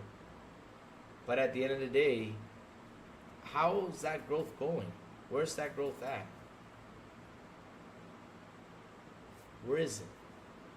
Because y'all want to know something? PlayStation 2 quit being manufactured in 2012. PlayStation 2 quit being manufactured in 2012. They sold 155 million consoles because Jim Ryan came out there and said, oh yeah, 160, but it was between 155. And look how long it took to beat that record. Look how long it took. How long it took for a console to go out there and beat that record. Look how long it took. Because the Wii was an awesome console, no doubt. But look how long it took for a company to beat that record. And we all know that the PS2, right, was also a DVD, and a lot of people bought it for DVDs. Of course they did. Of course they bought it for DVDs instead of gaming. But look how long it took for a console. It took them a long time. 3 generations it took them to beat a record. A lifetime record. 3 generations. And Nintendo Switch is doing that now. It took them 3. After that, you had a Nintendo Wii, right? Wait, PlayStation 2, it was GameCube. Yeah, you had Nintendo Wii. Then you had the Wii U. Now you have the Switch. 3 generations it took them to beat that record. That's how long it took. And will we see it again? I don't know if we will in this lifetime. I don't know.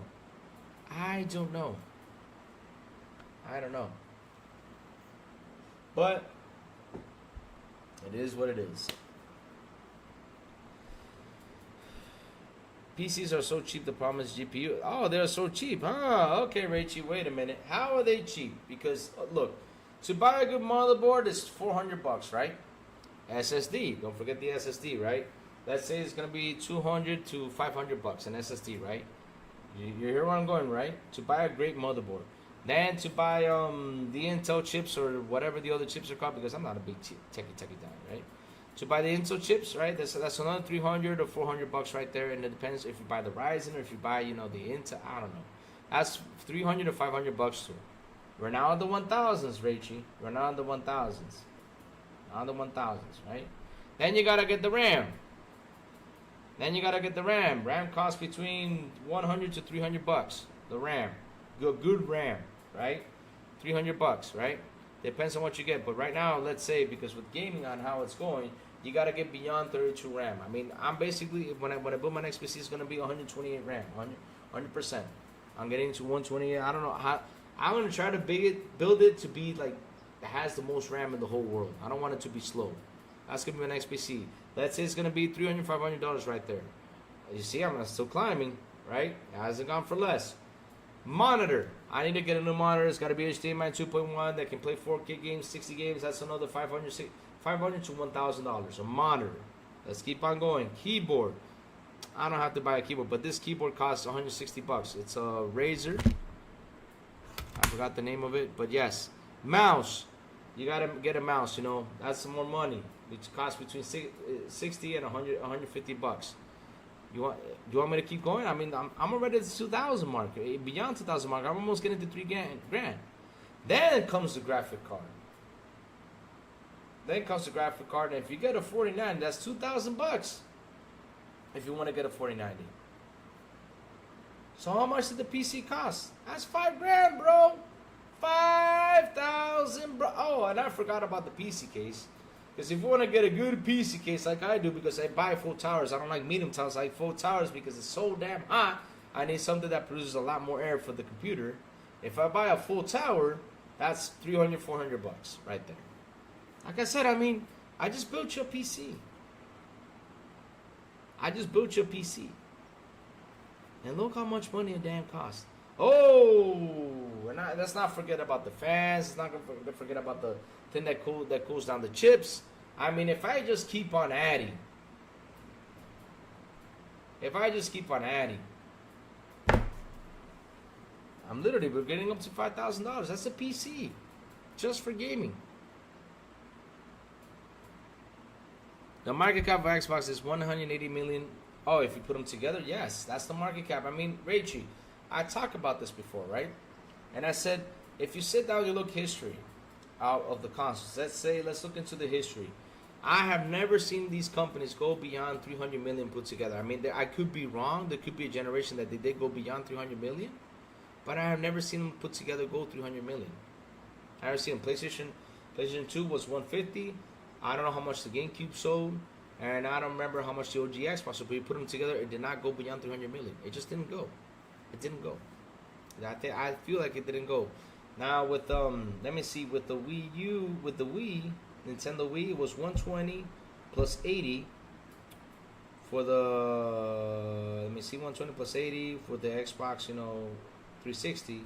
That's 200 million. Now the PS4 sold like 90 million, so that's 290 million consoles all put together. But yeah, I never seen them go beyond 300 million. There could be a time that they did go it, but that's once or twice. I don't know, but not that much. Crazy made a professional studio workpiece computer, not a gaming PC. No, Rach, I'm being honest. If you sit down and you do the math, about building a PC is going to cost you because the thing is, Rachy, you leave out monitor, you leave out mouse, you leave out keyboard, just the PC alone. It's going to cost you between $2,000. Now, if you add the monitor, you add the keyboard, you add all the rest of the stuff, no. So this PC part is going to be $2,000 because I sat down, right? Let me give you an example. I'll show you one example. This is from a guy that actually did a price quote for the PC. Let me see. Let's see the PC right now, the PC market. I did a quote on PC. And this was like a long time ago. Oh, look who's here. Cygnus, what's up, buddy? How you doing? Good morning, Cygnus.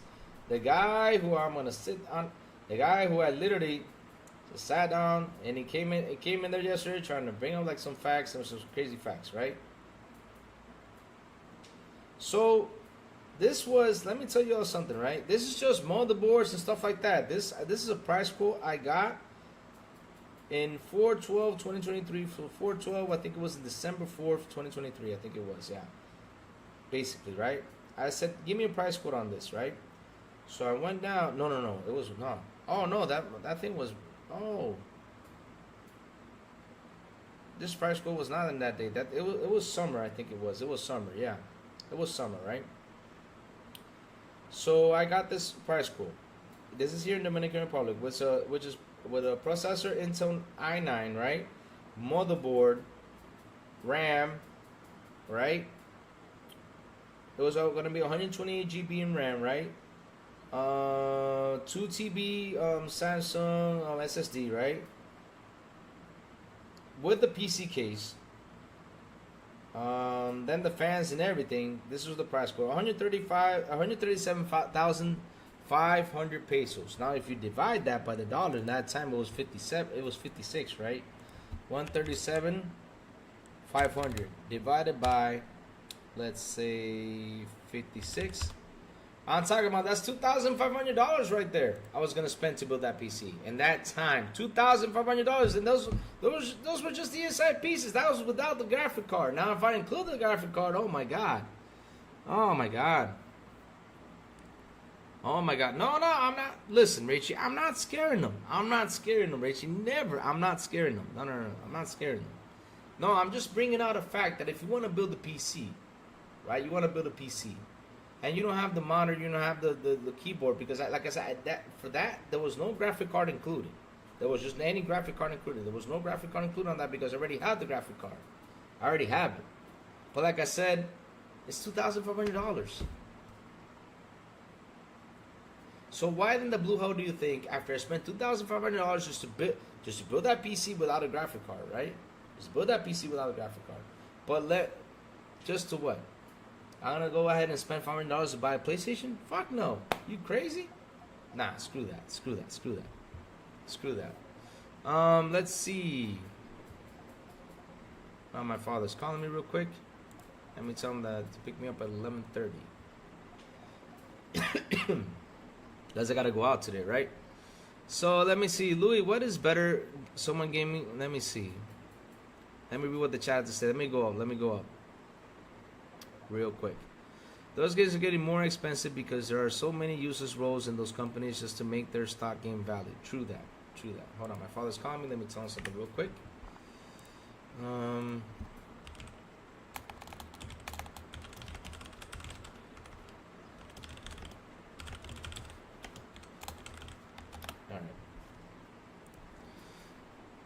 Sorry guys, I had to respond to my father. So real quick, let me read what the chat has to say. Summary, Louis, I got a special feeling about the 2018 E3. Made me join my Xbox ecosystem for my 2023 summer show. Okay, I think I read about that.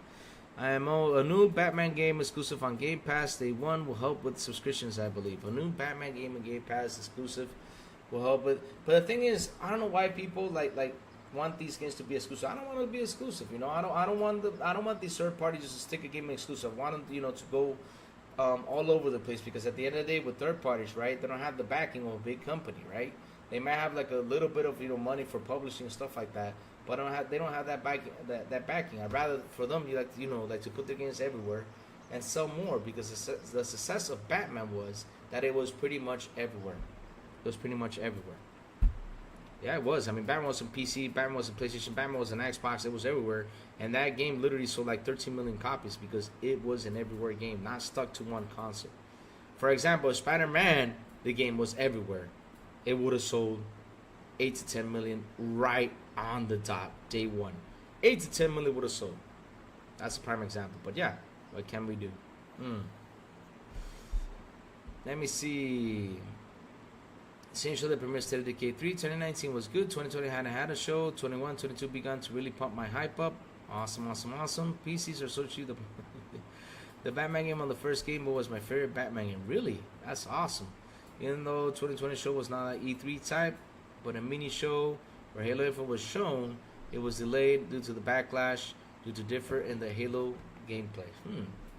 Let's see the market cap. Okay, we talked about that. Nintendo should just release a mini OLED Switch for what the fanboys will purchase, and an additional 30 million copies sold guaranteed.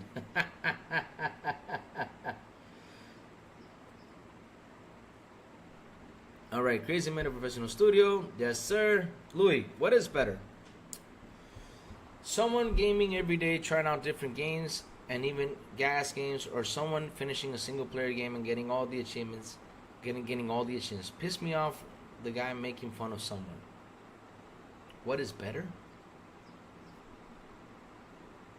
Wait, what are you trying to tell me, Sanchez? What are you trying to tell me? Abdel, what's up? Good morning to you, sir. Oh, man, I forgot to say good morning to everybody because I was just deep into my thoughts. Good morning, Abdel. Good morning, Jacob Nova. Good morning, Sanchez Martinez Gaming. Good morning, Cygnus. Good morning, good morning, good morning, Jacob Nova. Good morning to everybody who is here today on the show with me, hanging out down the street. Oh, man, that sounds real good. Not a thing to do but talk to you. Yeah, oh man, that song rocks. Let's see. For the question, Sergeant Martinez Gaming, what is better? Someone gaming every day, trying out different games and even gas games, or someone finishing a single player game and getting all achievements? Alright, look. The achievement thing was a new thing, right? For me, this is like a new thing for gaming, right? I know a lot of people like to go out there and play for achievements. Okay, go ahead and do it. I mean, if you like that, go ahead. But for me, like to sit there, I beat a game, and now I gotta go back and do some stuff. Like, for example, climb up a tree or jump off a tree, or I gotta scratch my butt against a tree to get an achievement. I beat the game. Why do... I mean, that's how I see it. That's how I see it. I see it that way. Right? There's some people who take that achievement thing personally, like, yeah, but I did my achievements, you know, and that makes the game better. But Sanchez, listen up. 95% of those achievement hunters, 95%. This is how I see it. I'm not saying if it should, but 95% for me use the guide to get the achievements. They do. I mean, that's how I see it. A lot of them do. They do. They use the guides. I mean, I'm not seeing anyone like go ahead and sit down, you know, like, oh yeah, let me do, you know, yeah. Let me go out there and, you know, yeah. I don't see that. Because at the end of the day, why spend so much time in one game after you beat it just to get the 1,000? Okay, so what does the 1,000 give to you? That you actually got 1,000 achievements? I mean, okay, like I said, you like to do that, go ahead. But for me, running through the game, enjoying it, do whatever I can in the game, you know, go beyond, you know, what I can do. Like, for example, I did a bunch of side quests and everything, but to beat the game, which is okay. I mean, I got no problem. I do what I have to do in the game. I don't have to, like I said, go up to a tree, scratch my butt just to get achievement, or do something like that. But of course, I like to see my achievements when they come up on screen. I'm not saying I don't like them, but they look beautiful on the screen. Oh, you got an achievement because you achieved something. That's pretty cool. It feels good. But I'm not going to go out there and come back to the game and try to get to 1,000 for what? I think in my history, I only got one game in 1,000 achievements, and that was Full Throttle. Or to get one trophy. I think my first platinum trophy was Full Throttle. That's it. Nothing else. Because I took Full Throttle, I played like 3 or 4 times because I love Full Throttle. It was the game I went back to. And it's been a while. I gotta go back to that game again. I love Full Throttle. Such a fun game. Brings me back to my childhood. So I beat the game like 50, 60, 70 times already. I loved it so much. But let me check the DM that Jacob Novak sent me real quick. Let's see, Jacob Novak, what do you have for me today? Let's see. Twitter. Alright, let's jump into Twitter. Let's see what Jacob Novak has for me.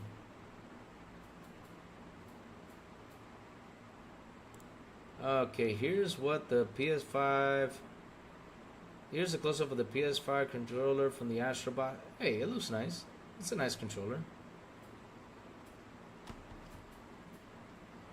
Let me see. People say, Jikanova says, people say this is fake, but if the controller turns out the way to look that way, hell no.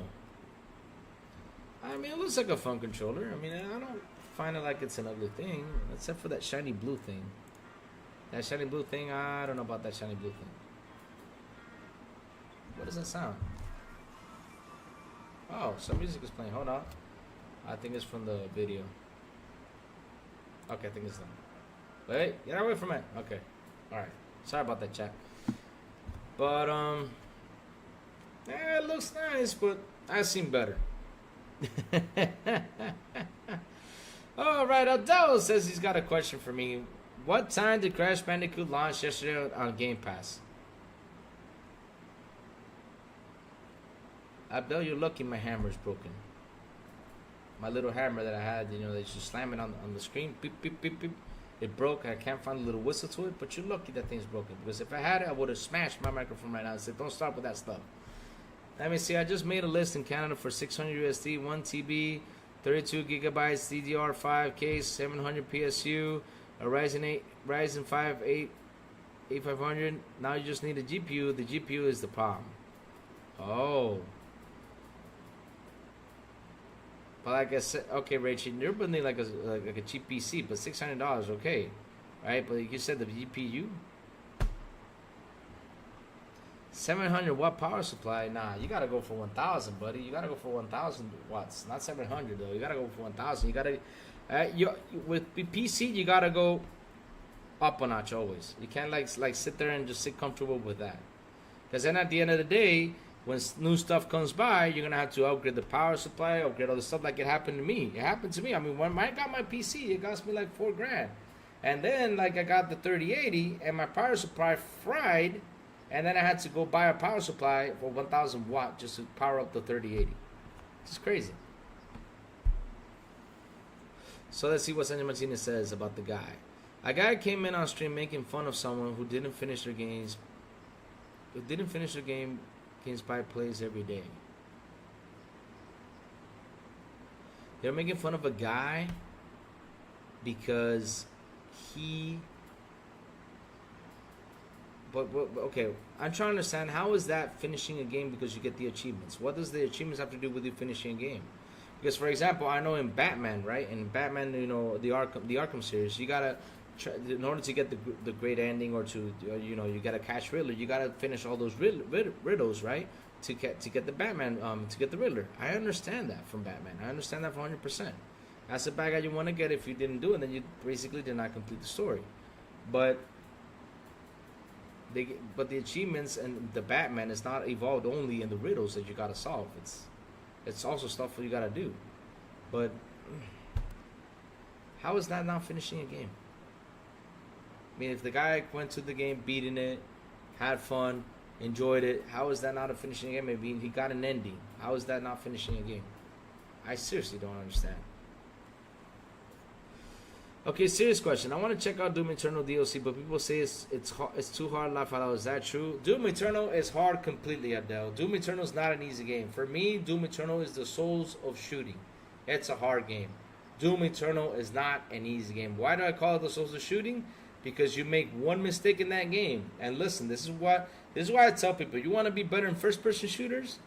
Go ahead and play Doom Eternal. Put it in hard, and you'll see. Because that game makes you sweat. That game, I mean, literally, I had the AC on, I had the fan on and everything playing that game, and I was sweating. I was just sweating playing Doom Eternal. It's a really, really tough game. Doom Eternal was really tough. Really tough game. Really tough game. No matter what, it was really tough. And yeah, I ain't gonna lie to you. I beat the DLCs. I had a lot of fun. Great game, like I said, but it's tough. But go for it. What are you scared of? Go for it. Remember, you resurrect all the time, so there's no problem. You don't die permanently. I finished Doom Eternal main game, but I heard DLC is too hard. I said I don't know, because I don't when I play Doom, I don't look for I never play games in easy. You should do a live stream playing it again, Abdel. No. I do play Doom Eternal, but I do play it just to get pumped up, especially when a multiplayer comes out. I like to play it because it really pumps you up. Because Doom Eternal, you play it too much, you start to focus a lot more. And when you see 3 people around, because this is the thing though, the mind is a beautiful thing, right? The mind is such a beautiful thing that you can't believe what it does. Because, like I said, when you play Doom Eternal, I remember when Halo came out. I just finished Doom Eternal, Halo Infinite, right? In Halo Infinite, I had 3 Spartans come on top of me, even 4. But I was so trained, my mind was so trained with Doom Eternal, that for me, that was an easy kill. I used to kill 3 to 4 Spartans at the same time. But since, I stopped playing, the first-person shooters and went to focus on another thing, my mind got rested with that. When I came back to play Halo, I was getting my butt kicked. Because my mind just wasn't adjusted to how it was with Doom Eternal. It just wasn't. It just wasn't. Now, if I go in Doom Eternal again and play through it, beat it again, and hop in the first person, because I'm already adjusted to what's going on the screen, because Doom Eternal, you got to keep running, you got to keep moving, you can't be stuck. And when you pour that knowledge into another game, right, especially multiplayer, you'll always keep moving, and you always keep dodging, you always keep your head on straight. Like, oh man, I got to move fast because these guys are coming on top of me, let me shoot them up, boom, boom, boom, boom, you turn them down right away. That's what Doom Eternal did for me. That's why I tell people, if you want to play, you want to get better, you want to get a better kill streak, go play Doom Eternal, man. Get adjusted to that game and go back, and then hop into Call of Duty, and you'll see you're gonna get a lot more kills because you're already into that, and you're gonna keep on moving. You want to move fast paced and be fast. You got to make quick decisions. That's what Doom Eternal does for you. But it's a really great game, really great game. But yeah, man, go ahead and play it. Don't worry, man. Play it at whatever difficulty you want to play it and have fun. Do it, no problem. It's a fun game.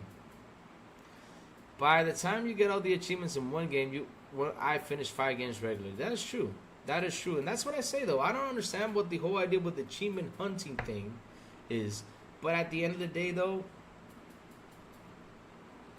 it's just insane. It's just insane. It's just insane that people go out there and tell you that you did not finish the game because you did not get all the achievements. So, like I said, scratching my butt on the tree to get an achievement, right? Or to push over a can, or to jump over a wall, or to fart on the game just to get an achievement. Does it change the gameplay? No, it doesn't. It's just crazy. There's some trophies out there I'm like, okay. Like, for example, RoboCop trophy, that if you do a nut shot, right? The nut shot in RoboCop, there's a trophy that you get a trophy for doing a nut shot from the movie. And of course, what do you think? You think I was not going to aim there? Because of course, I wanted, to do the whole movie thing. I did not know there was achievement for the nut shot. And then I found out you did.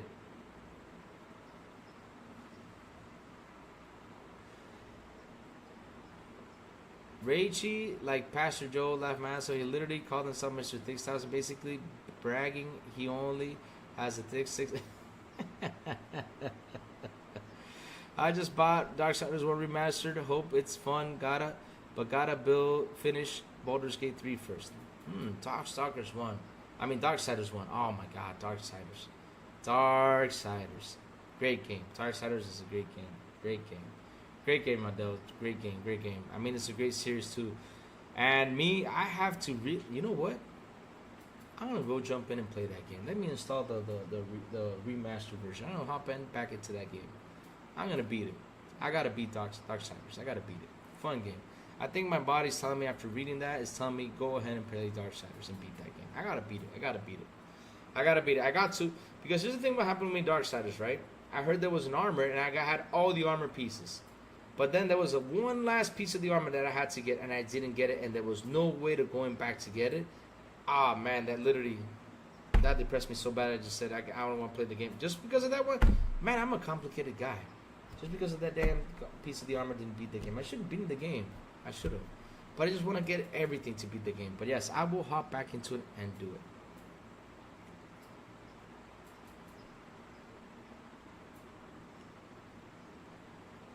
What do you mean? Said about Doom?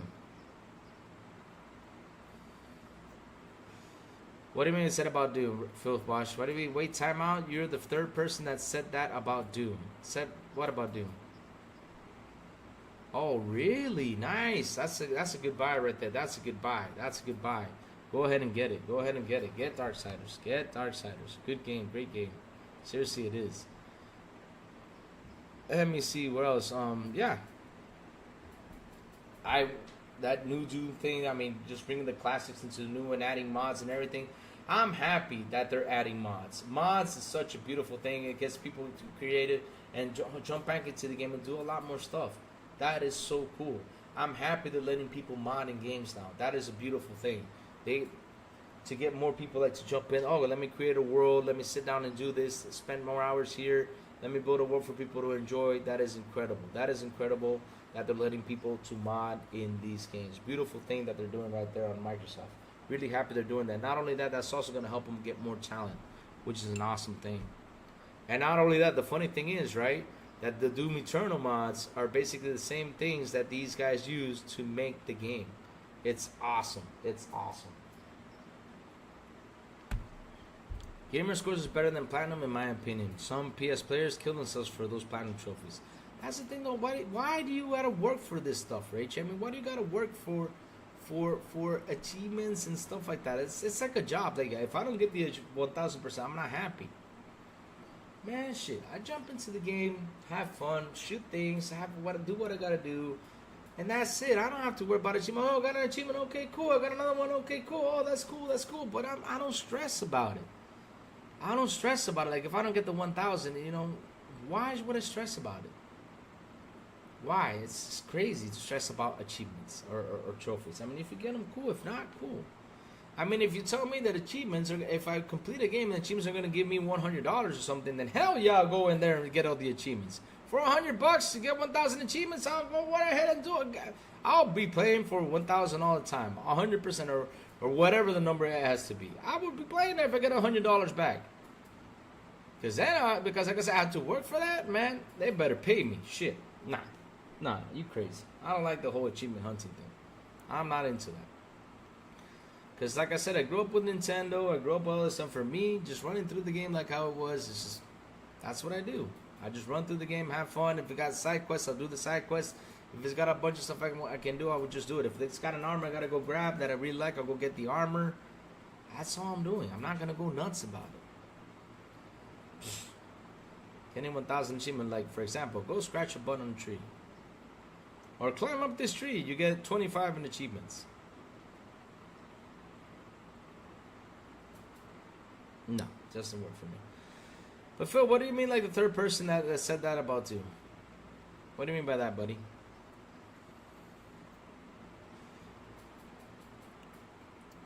I just bought Darkstalkers 1 Remastered. I hope it's fun, but I gotta finish Baldur's Gate 3. Oh my god, that's another game that's long.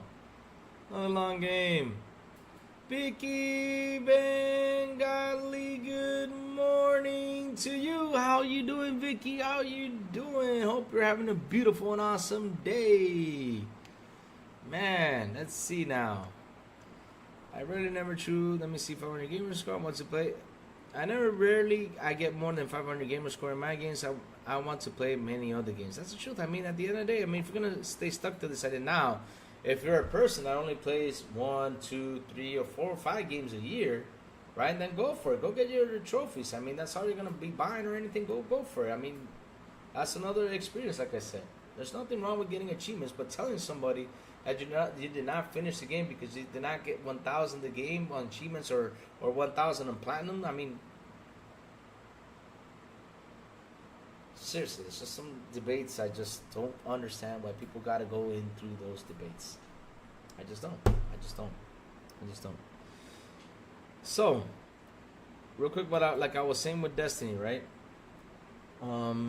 Sony's gonna grab Destiny, and I forgot to mention you guys what really scares me about Destiny and what's gonna happen to Destiny, right? This is the part that scares me, and that is if they add the PSN account thing. If they do add the PSN account thing into Destiny, Jesus, oh my God! I think if they actually do that, that will be the time that they will flip, because I know a lot of people is gonna go out there and especially the Destiny community, which is huge, and they're gonna destroy that narrative. They're gonna go out there and destroy it.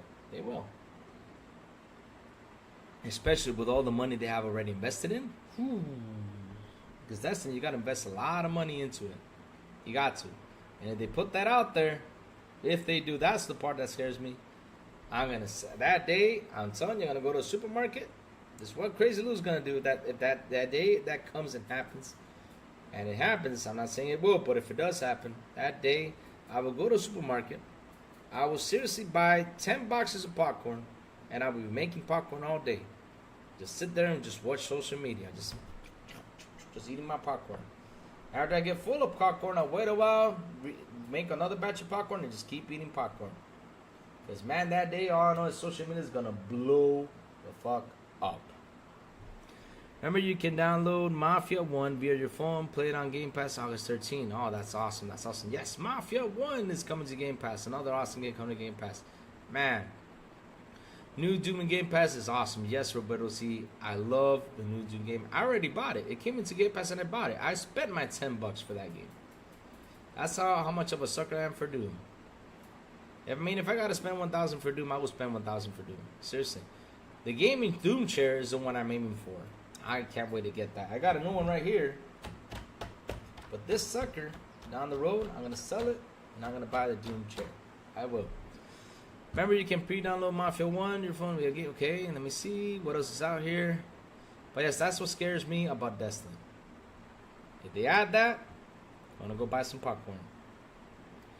Whole Doom series is on Game Pass 100%. 100%. I'm happy it is. I mean, I can sit down, go back to it, and play it. That's how much.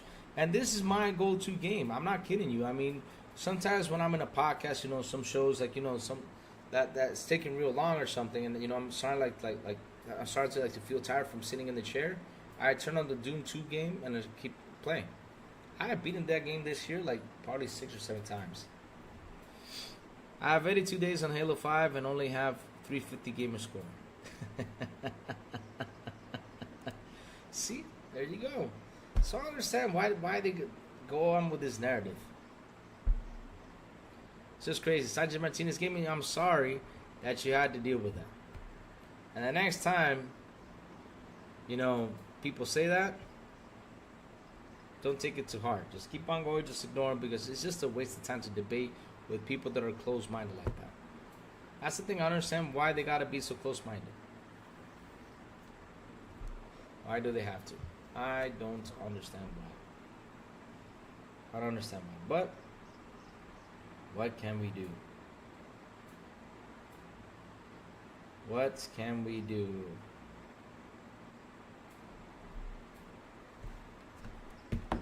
But let's keep on going, right? Oh, man. Let's see what else is out here going on today. Because, man, we already covered the whole... Because I watched QuakeCon, right? I watched a little bit of QuakeCon. That was a lot. And I do mean a lot of talking. And, yeah, the talking is cool. But, too much talking. I just want to see the games. Let me just see the games and what's going on. So, yes, I did watch the games. And I'm really happy, like I said, about the whole modding thing. Real happy that we got the original Dooms in 60, 120, 4K. Super happy about that. Super happy that that game moves fast. I was like, whoa! Look how fast this thing moves. I mean, it's beautiful. It's beautiful. And like I said, I did spend my $10 and got it. Why not? It's Doom. I love Doom. Every time a new Doom game comes out and they got the $100 deluxe, I mean, for this one, I'm going to buy the box. I'm seriously going to buy the collector's edition. If it brings with the helmet, because I want to get the new Doom helmet. I want to put it up there. I want to get that new Doom helmet. I do.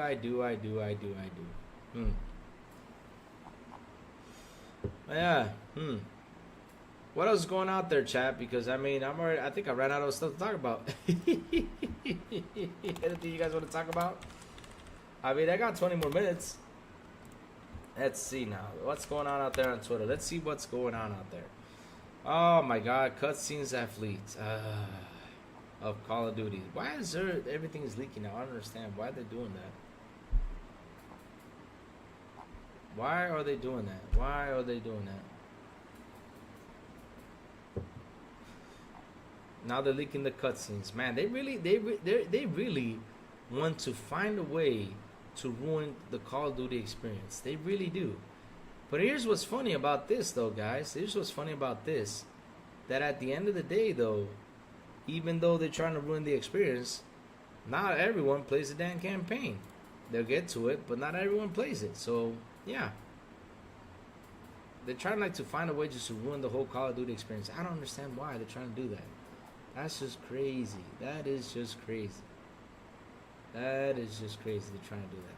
But what can we do? I have 82 days. Okay, I already read that. Sanchez Martinez getting saying was I was driving to work. No, Sanchez, you gotta work now. Well, I mean, no. I mean, you gotta make some money. No, go for it. Make some money, buddy. Make some money. You gotta make some money to pay the bills. Go for it. To buy more games. Go for it, Sanchez. Go for it. Go to work, buddy. No problem. But yeah, man. I mean, like I was telling you, it's a shame that you were dealing with that closed-minded idea. I mean, seriously, just go out there, have fun with your games, man. Just have fun with your games. Play them how you want it. And if they say you did not finish the game because you did not do 1,000 achievement, you just say, okay. I mean, that's your idea. Go for it. Is that what you believe? And believe it for yourself. That's it. Oh, look at this. All right. Let me see.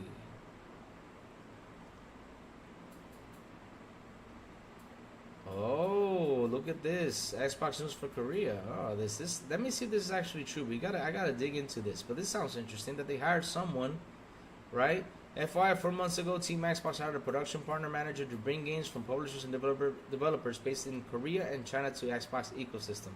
The team is quietly growing in Asia. That is fantastic. If that is true, that is one awesome move. I mean, like I said, Xbox is doing some awesome moves out there. They're doing it. That is 100% true. That's interesting. Because I really want them to bring, whatever they can that's over there being developed. Because over there it's getting interesting. And not only that, they also got to travel to India, to South Africa, and all these places that are actually sitting there trying to make games and bring these games over here to the ecosystem. Why the heck not? They got to do it. They got to bring more people in, more studios in here. Such good stuff going on out there. 100%. Japan is throwing away localizer and start using AI instead. They got tired of their work being ruined by those with an agenda. Oh, nice.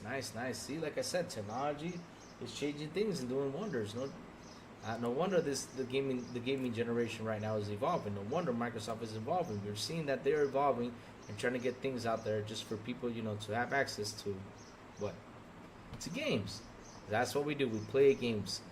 And what other way to play a game besides a console? On a cell phone, on a handheld, anywhere you want to play it. On your Amazon Fire TV, anywhere you want to play it. Beautiful.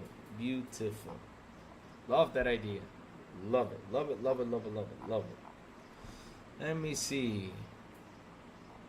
What else is going on here? Let me see what else. I mean, there's not much stuff talking about, Johnny Storm. Okay, I see a picture of Johnny Storm. Nice.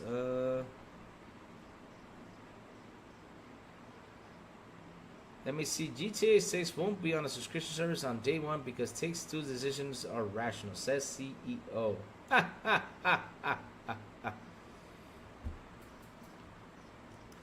PlayStation has an incubation project called Hero Project. First one we see are the China Hero Project, and it's spreading to India, Malaysia, Africa, and Korea. Okay, that's cool. I mean, that's awesome. Good job for them. Smartphones are strong enough for local gaming. Yes. That is another thing that's true. Smartphones are strong enough. Which is incredible because I mentioned that even yesterday. I was mentioning about the whole Resident Evil thing. Like, that iPhones, right? You can actually play a Resident Evil game on your iPhone, which is freaking amazing. And, man, it's just awesome. It's just awesome that you can now play these games on an iPhone. Damn. China is becoming a giant in the gaming industry. That is true. I mean, everyone is becoming a giant. Everyone is becoming a giant in the gaming industry. I mean, they're investing a lot of money just to bring these developers in here, to make these games. Like I said, it's awesome that Microsoft, if that's true, like I read, I mean, I gotta dig in more deeper because if that's true and they hire someone to do the work, it's freaking fantastic. They gotta expand. They gotta try to get everything out there to come over here into the ecosystem. Part of not going back to Destiny 3, and I have about 2K hours in that game. Seriously, damn, you got 2K hours and 24 hour work. How many days is that? Oh my god. Let me do something. Let me do the math. So it's 2K hours, 2,000 hours divided by 24. Damn, you got 83 days into it, Sanchez? Oh my god, 83 days out of the year. Jesus Christ. You really put a lot of time in Destiny. It's like my friend who plays Destiny. I mean, I got a friend who plays Destiny. Let me check out.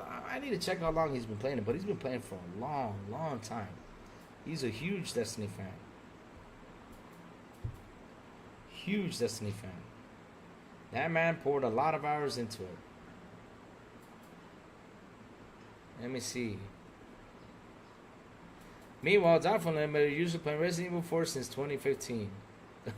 Who's that? Oh my God, who's that? Who's that? Who's that? Who's that? Who's that? Oh my God. I gotta laugh about that. I gotta laugh about that. My God. let me see if I can find my friend's achievements. I mean, how long he's been playing Destiny? Because this man, he plays Destiny. He plays Destiny like crazy.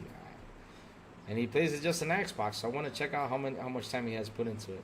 And I have another friend that only plays Destiny 2, and he has put in a lot of time into it. But he's already in there in Destiny. No joke, he's still playing Destiny in there. Oh, here it is. All right, stats. Holy crap.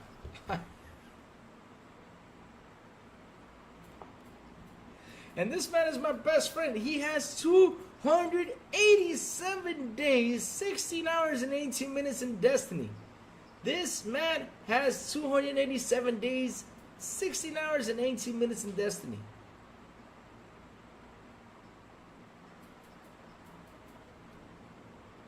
He's almost hitting the year mark into playing Destiny. I mean, this man is just Destiny everywhere.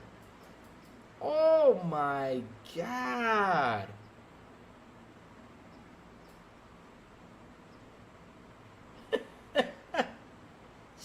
Jesus Christ.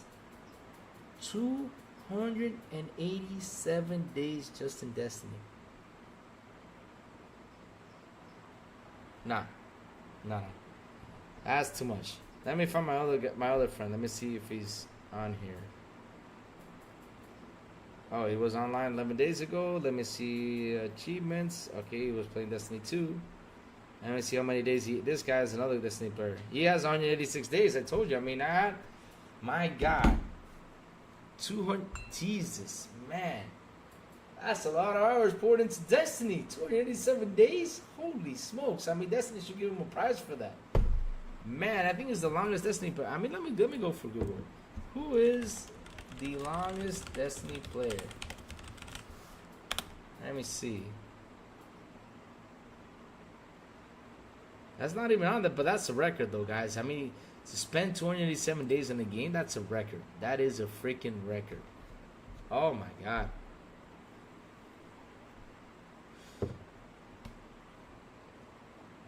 Oh, I know, Sanchez Martinez Gaming, I know. But remember, this is just Destiny 2. Now, for Destiny 1, I'll tell you how much time he spent. Because he did spend a lot of time in Destiny 1. But for Destiny 2, though, I mean, when did Destiny 2 release, though? Destiny 2 released, I think it was 2018, right? When was it? Destiny 2 release. Let me see, release date. It was in September 6, 2017. So for Destiny 2, 18, 19, 20, 21, 22, 23, 24. It's been out 7 years. So in 7 years, this man has played 287 hours. I mean, days.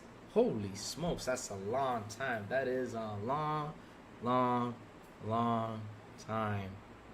Cygnus, I don't understand why you keep on trying to promote, PlayStation too much. I don't understand why you always try to bring in the positive, Cygnus, because at the end of the day, Cygnus, look, right? PlayStation has got a lot of fixing to do. They do. They got a lot of fixing to do. They got a lot of fixing to do internally.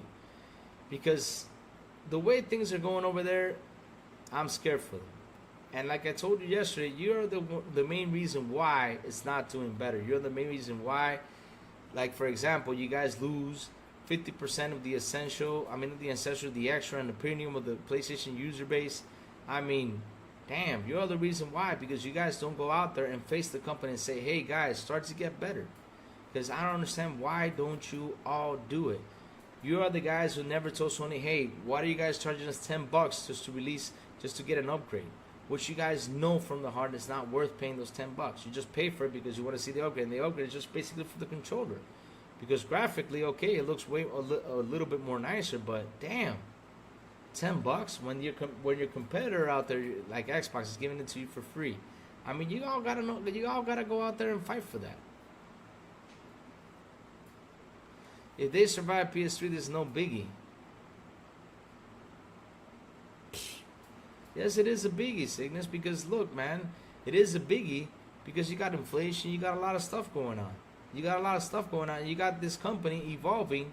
Your competitor is evolving. The one you actually do competition with is evolving.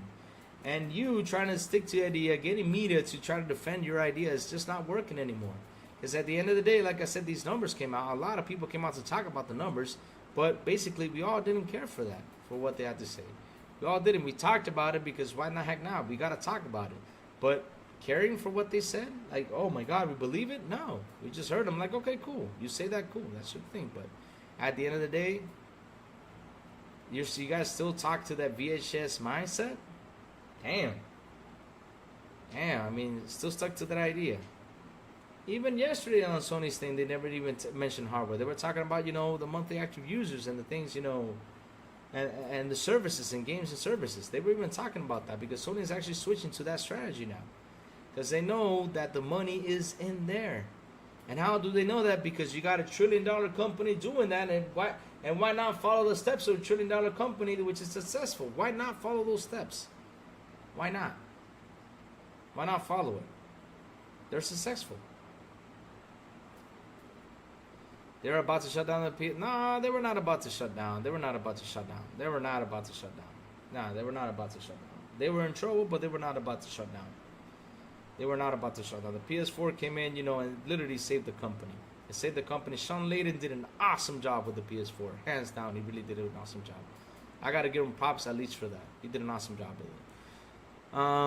First Descendant Once Human is probably the first Chinese or Korean free-to-play game that I like. Really? Oh, nice. Oh, look who's here. Mr. Plume. Mr. Plume. Plume. Mr. Jason Biggs. What's up, Plume? How you doing today, brother?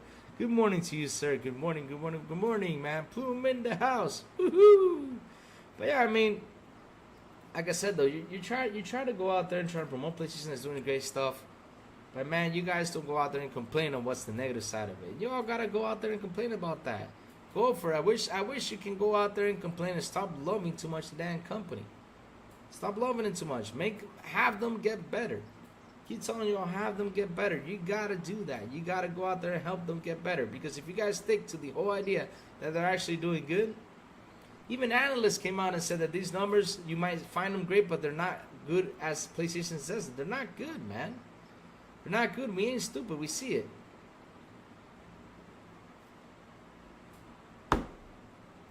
Cygnus, you're still stuck to that idea. Cygnus, you don't need to quit being stuck to that idea.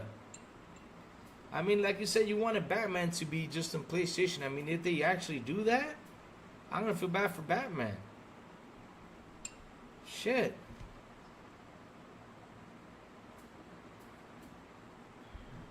Thank you for my morning throne sitting entertainment.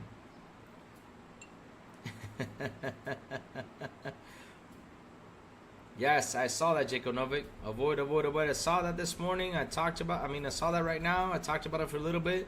Avoid that. They're trying to ruin it. I don't understand why. They're trying to ruin it. But at the end of the day, people are going to buy Call of Duty for the multiplayer, not for the story. That's 100% true. They go through the story when they want to, but they basically buy just to play the multiplayer. I don't know how many people beat the campaign. I mean, it's not that much because people basically start with the multiplayer, then they go back and say, okay, you know what, let me play the campaign, let me go through it. And they do that once they got the character like in premium, what is it? It's not premium, what's the word? Prestige, yeah. But when they got the Prestige 1000 or 2000, once they got the character there, they go back and play the game. Because it's an Xbox game, Plume. It's an Xbox game, so they want to leak it. They want to leak it. They're trying to ruin the Xbox games. They're trying to ruin it.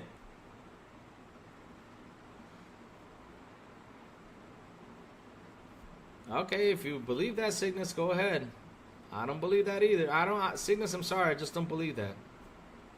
Okay, if you want to believe that, go for it. Yes, it does. Sunday looks, oh man, that Zombies looks beautiful. And the thing is, it's evolving. That game evolved. I mean, you got the Omni movement into it. That's evolving. Making that game evolve, man. They will milk Destiny to the 2045. I don't know to when. I don't know to when they're gonna keep milk that thing. The PS4 jailbreak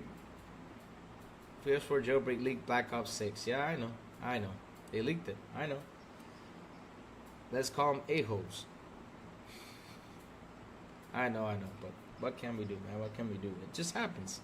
This stuff happens, especially if it got jailbreak. This stuff happens. But at the end of the day, like I said, they can leak it, but these guys go out there, buy the game, and months later, after they get to Prestige 2000 or Prestige 5000, almost the highest level on Prestige, they go into playing the campaign. They work on multiplayer first, then they play a campaign.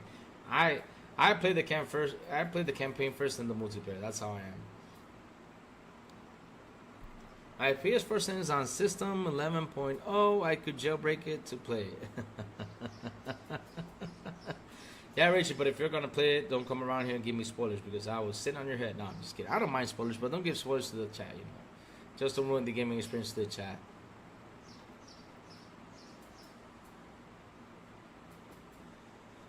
Look, at the last 4 years of PS3 and PS4 generation, PlayStation always goes hard at the tail to sell the next gen. Cygnus, the money's not in hardware anymore. You all got to get out of that idea. I'm sorry, bro. Y'all keep on stuck to the idea, but it's not. But chat, listen up. The crazy one's got to go. I got to go to a birthday. I got to pack because I'm going to stay over there with my missus. I got to do some quick packing. I'm just going to pack up like, what is it? I think it's going to be like 2 underwears, some socks. I got to take my boots because I'm going, outside of town. I'm going to spend the night over there and then come back tomorrow. And yes, there will be a Good Morning with Crazy Louie on Monday where we'll sit here and chat and hang out and see what happens over the weekend, see what new comes out. Because yes, we are going to go out there and talk about what's going on. But yes, I gotta go. And before I go, you know what my question is? Because I gotta know, with all my love, what games are you guys playing? Seriously, go ahead. Throw it out there. What games y'all playing? Me? What did I play yet? No, I didn't play yesterday at all. I had to do a podcast yesterday with New Legal, so I didn't basically play a game yesterday. No, I didn't play games. I just, I just sat there, watched a little bit of TV shows, ate some food. That's all I did, and then hopped into the show. But yeah, I didn't sit down and play games yesterday. But what y'all been playing though? What y'all been playing? Like I said, on Thursday I beat RoboCop. Woo! I'm finally done with RoboCop. Awesome game. I really recommend it. Yes, I did try to do Doom. Oof.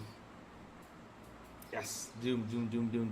Really happy with that Doom. Like I said, I went out there and purchased it. Atlas Fallen Ring of Sand. Nice. Atlas Fallen Ring. I gotta go back and play. I gotta go and try Immortals of Avium. I have not played that game. I gotta go play it. You guys told me it was linear. If it's a linear game, I'm down for it. I want to play more linear games. The biggest league ever was what? Was to show the most respect death ever. R.I.P. Joe.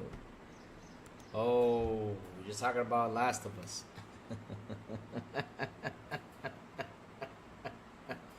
Oh man, everybody was mad about that. I said, why y'all mad about that? I mean, at the end of the day, this is a zombie apocalypse. Why are you mad about that? Why are you guys mad about that? This is a zombie apocalypse. I mean, COD Dungeons of Hindenburg, one's human. Nice. Awesome. Crane Grand Blue Fantasy Link. Alright, awesome.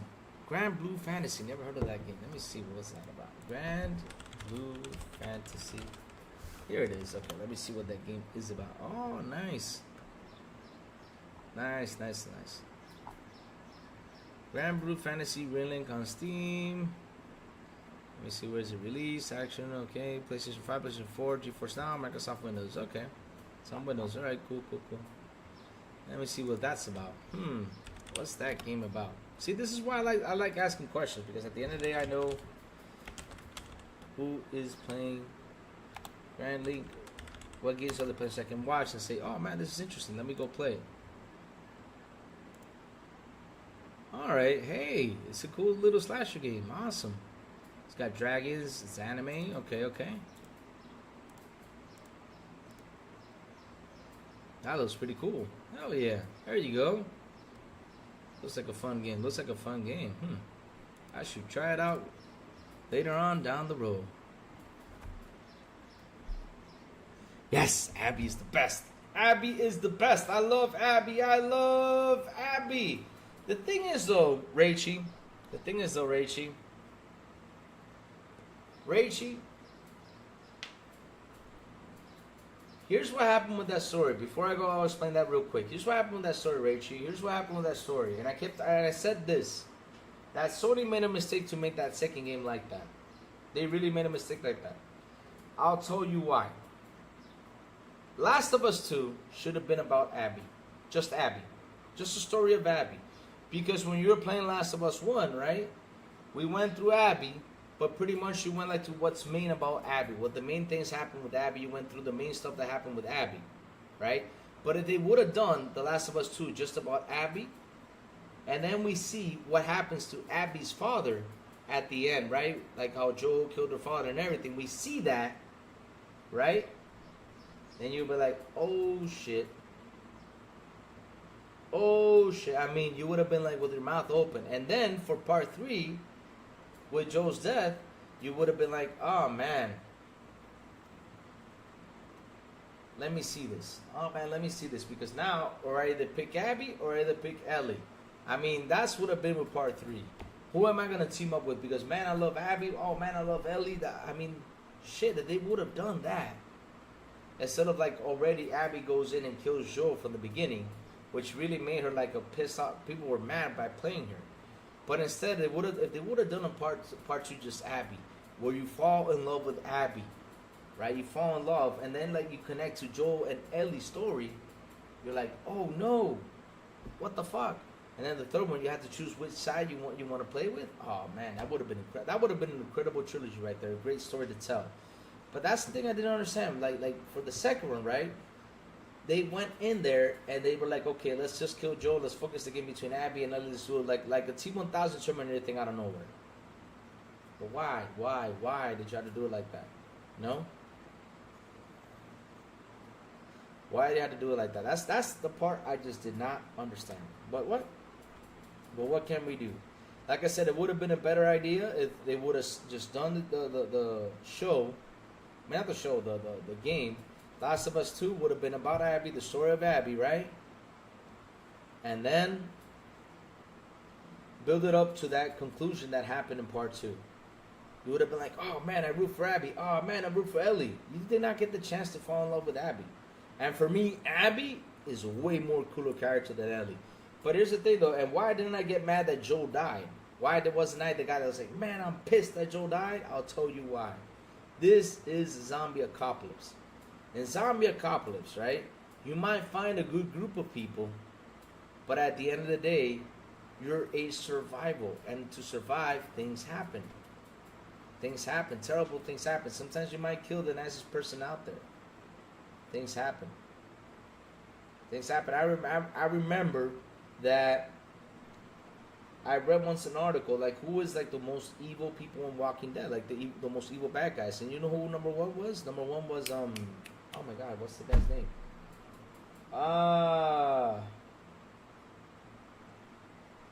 Who's the guy's name in Walking Dead? The sheriff. What's the sheriff's name? What's the sheriff's name? Oh my God, I forgot the sheriff's name.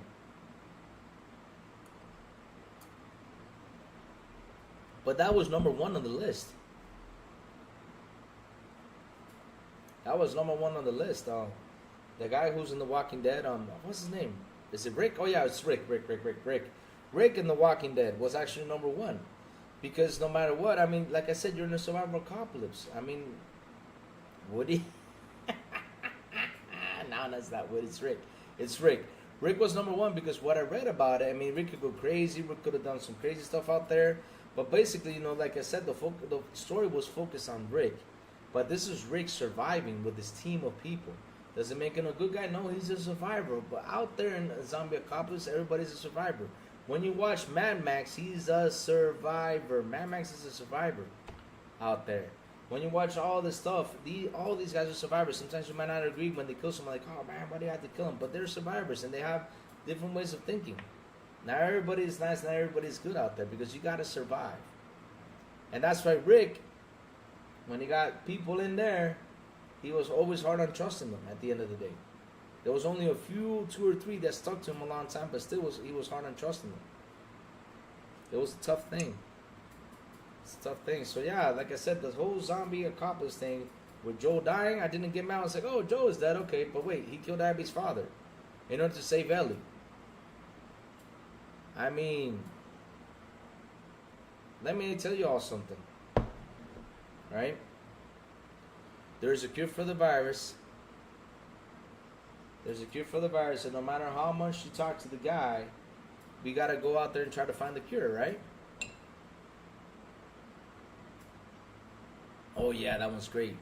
The One Who Lives. Yes, I saw the TV series. It was great. That mini spin-off series was awesome.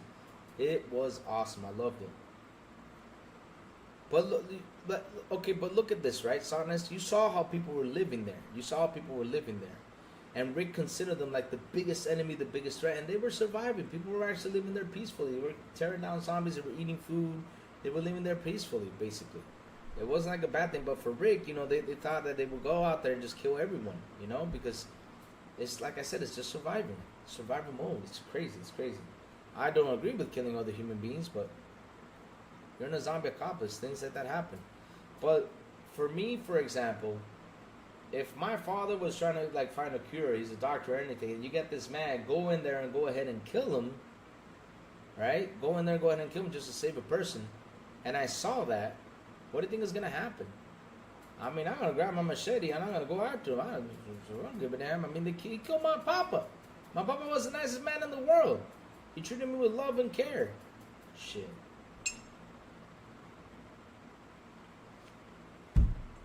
That's how it is, man. That's how it is. Like I said, if they would have done the story with just Abby alone for the second one, it would have been great. It would have been great. The conclusion to the third one would have been great. For me, the second game should have been the third game in Last of Us. It should have been the third game. But guys,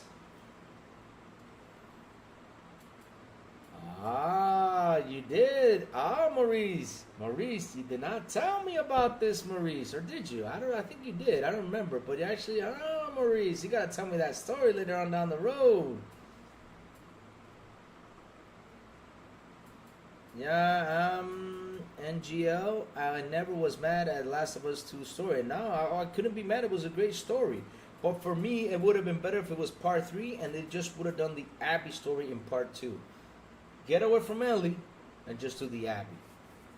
And of course, Ellie swoops in and the story continues and we see that Abby's dad died. Then we would have been like, oh my God, I'm pissed. I'm mad. I mean, I would have loved to see the reactions of Last of Us, 3 of the people who are playing with Abby or playing with Ellie. I mean, who would you root for? Like, for example, I root for Abby. Abby for me is a much better character than Ellie. I do not like Ellie. I don't know why people love her, but I just don't like her. I love Abby. Abby's like, yeah, I'm here to kick ass. Abby's built for zombie apocalypse. Ellie's like, okay, yeah. Abby for me is an ass kicker. She's like the Arnie of The Last of Us.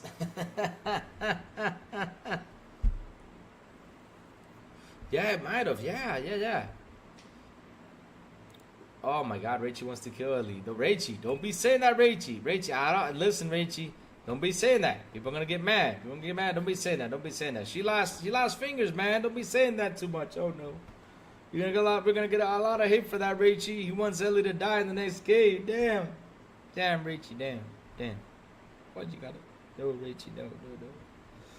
But guys, I gotta go. I spent 10 minutes here talking to you about Last of Us, and man, I got carried away like always. I gotta go. And first things first, thank you all for joining me today on this episode. You guys are awesome. Thank you all, chat. You kept it rocking and rolling. You guys are awesome. I really appreciate it. Thank you all for the memberships. Thank you all for everything. You guys rock. Seriously, I love you all to death. And for me, I want to sit down and talk even more, but I can't because I got to go now pack. I got to go out of town. Thank God it's just a simple pack. I don't have to take that much things. But yes, I got to go pack. Got to go take a shower. Got to do the dishes, prepare myself just to head out. And I got to look for an iPod that I cannot find. I don't know where the hell that iPod is. I'm looking for it. But yeah, it's my father's iPod. I can't find it. But either way, I gotta look for that real quick before I go, though. So yes, guys, again, thank y'all for hanging out with me. Really appreciate it. And please hit the like button, hit the subscribe button, and also hit that bell so it can tell you when next BI content comes on. And guys, have a beautiful, and an awesome Saturday. And as always, I will see y'all on the Xbox International Podcast on Wednesday at 7 p.m. ET right here in this very same YouTube channel with Sourblow, the Big Plume, and Silent Cypher. And also Mondays to Saturdays, Good Morning with Crazy Lou, where I sit here and just talk to y'all and have some fun. Seriously, guys, love y'all. Have an awesome day, and I will see y'all on Monday morning for Good Morning with Crazy Louie. Bye, y'all. Have an awesome one.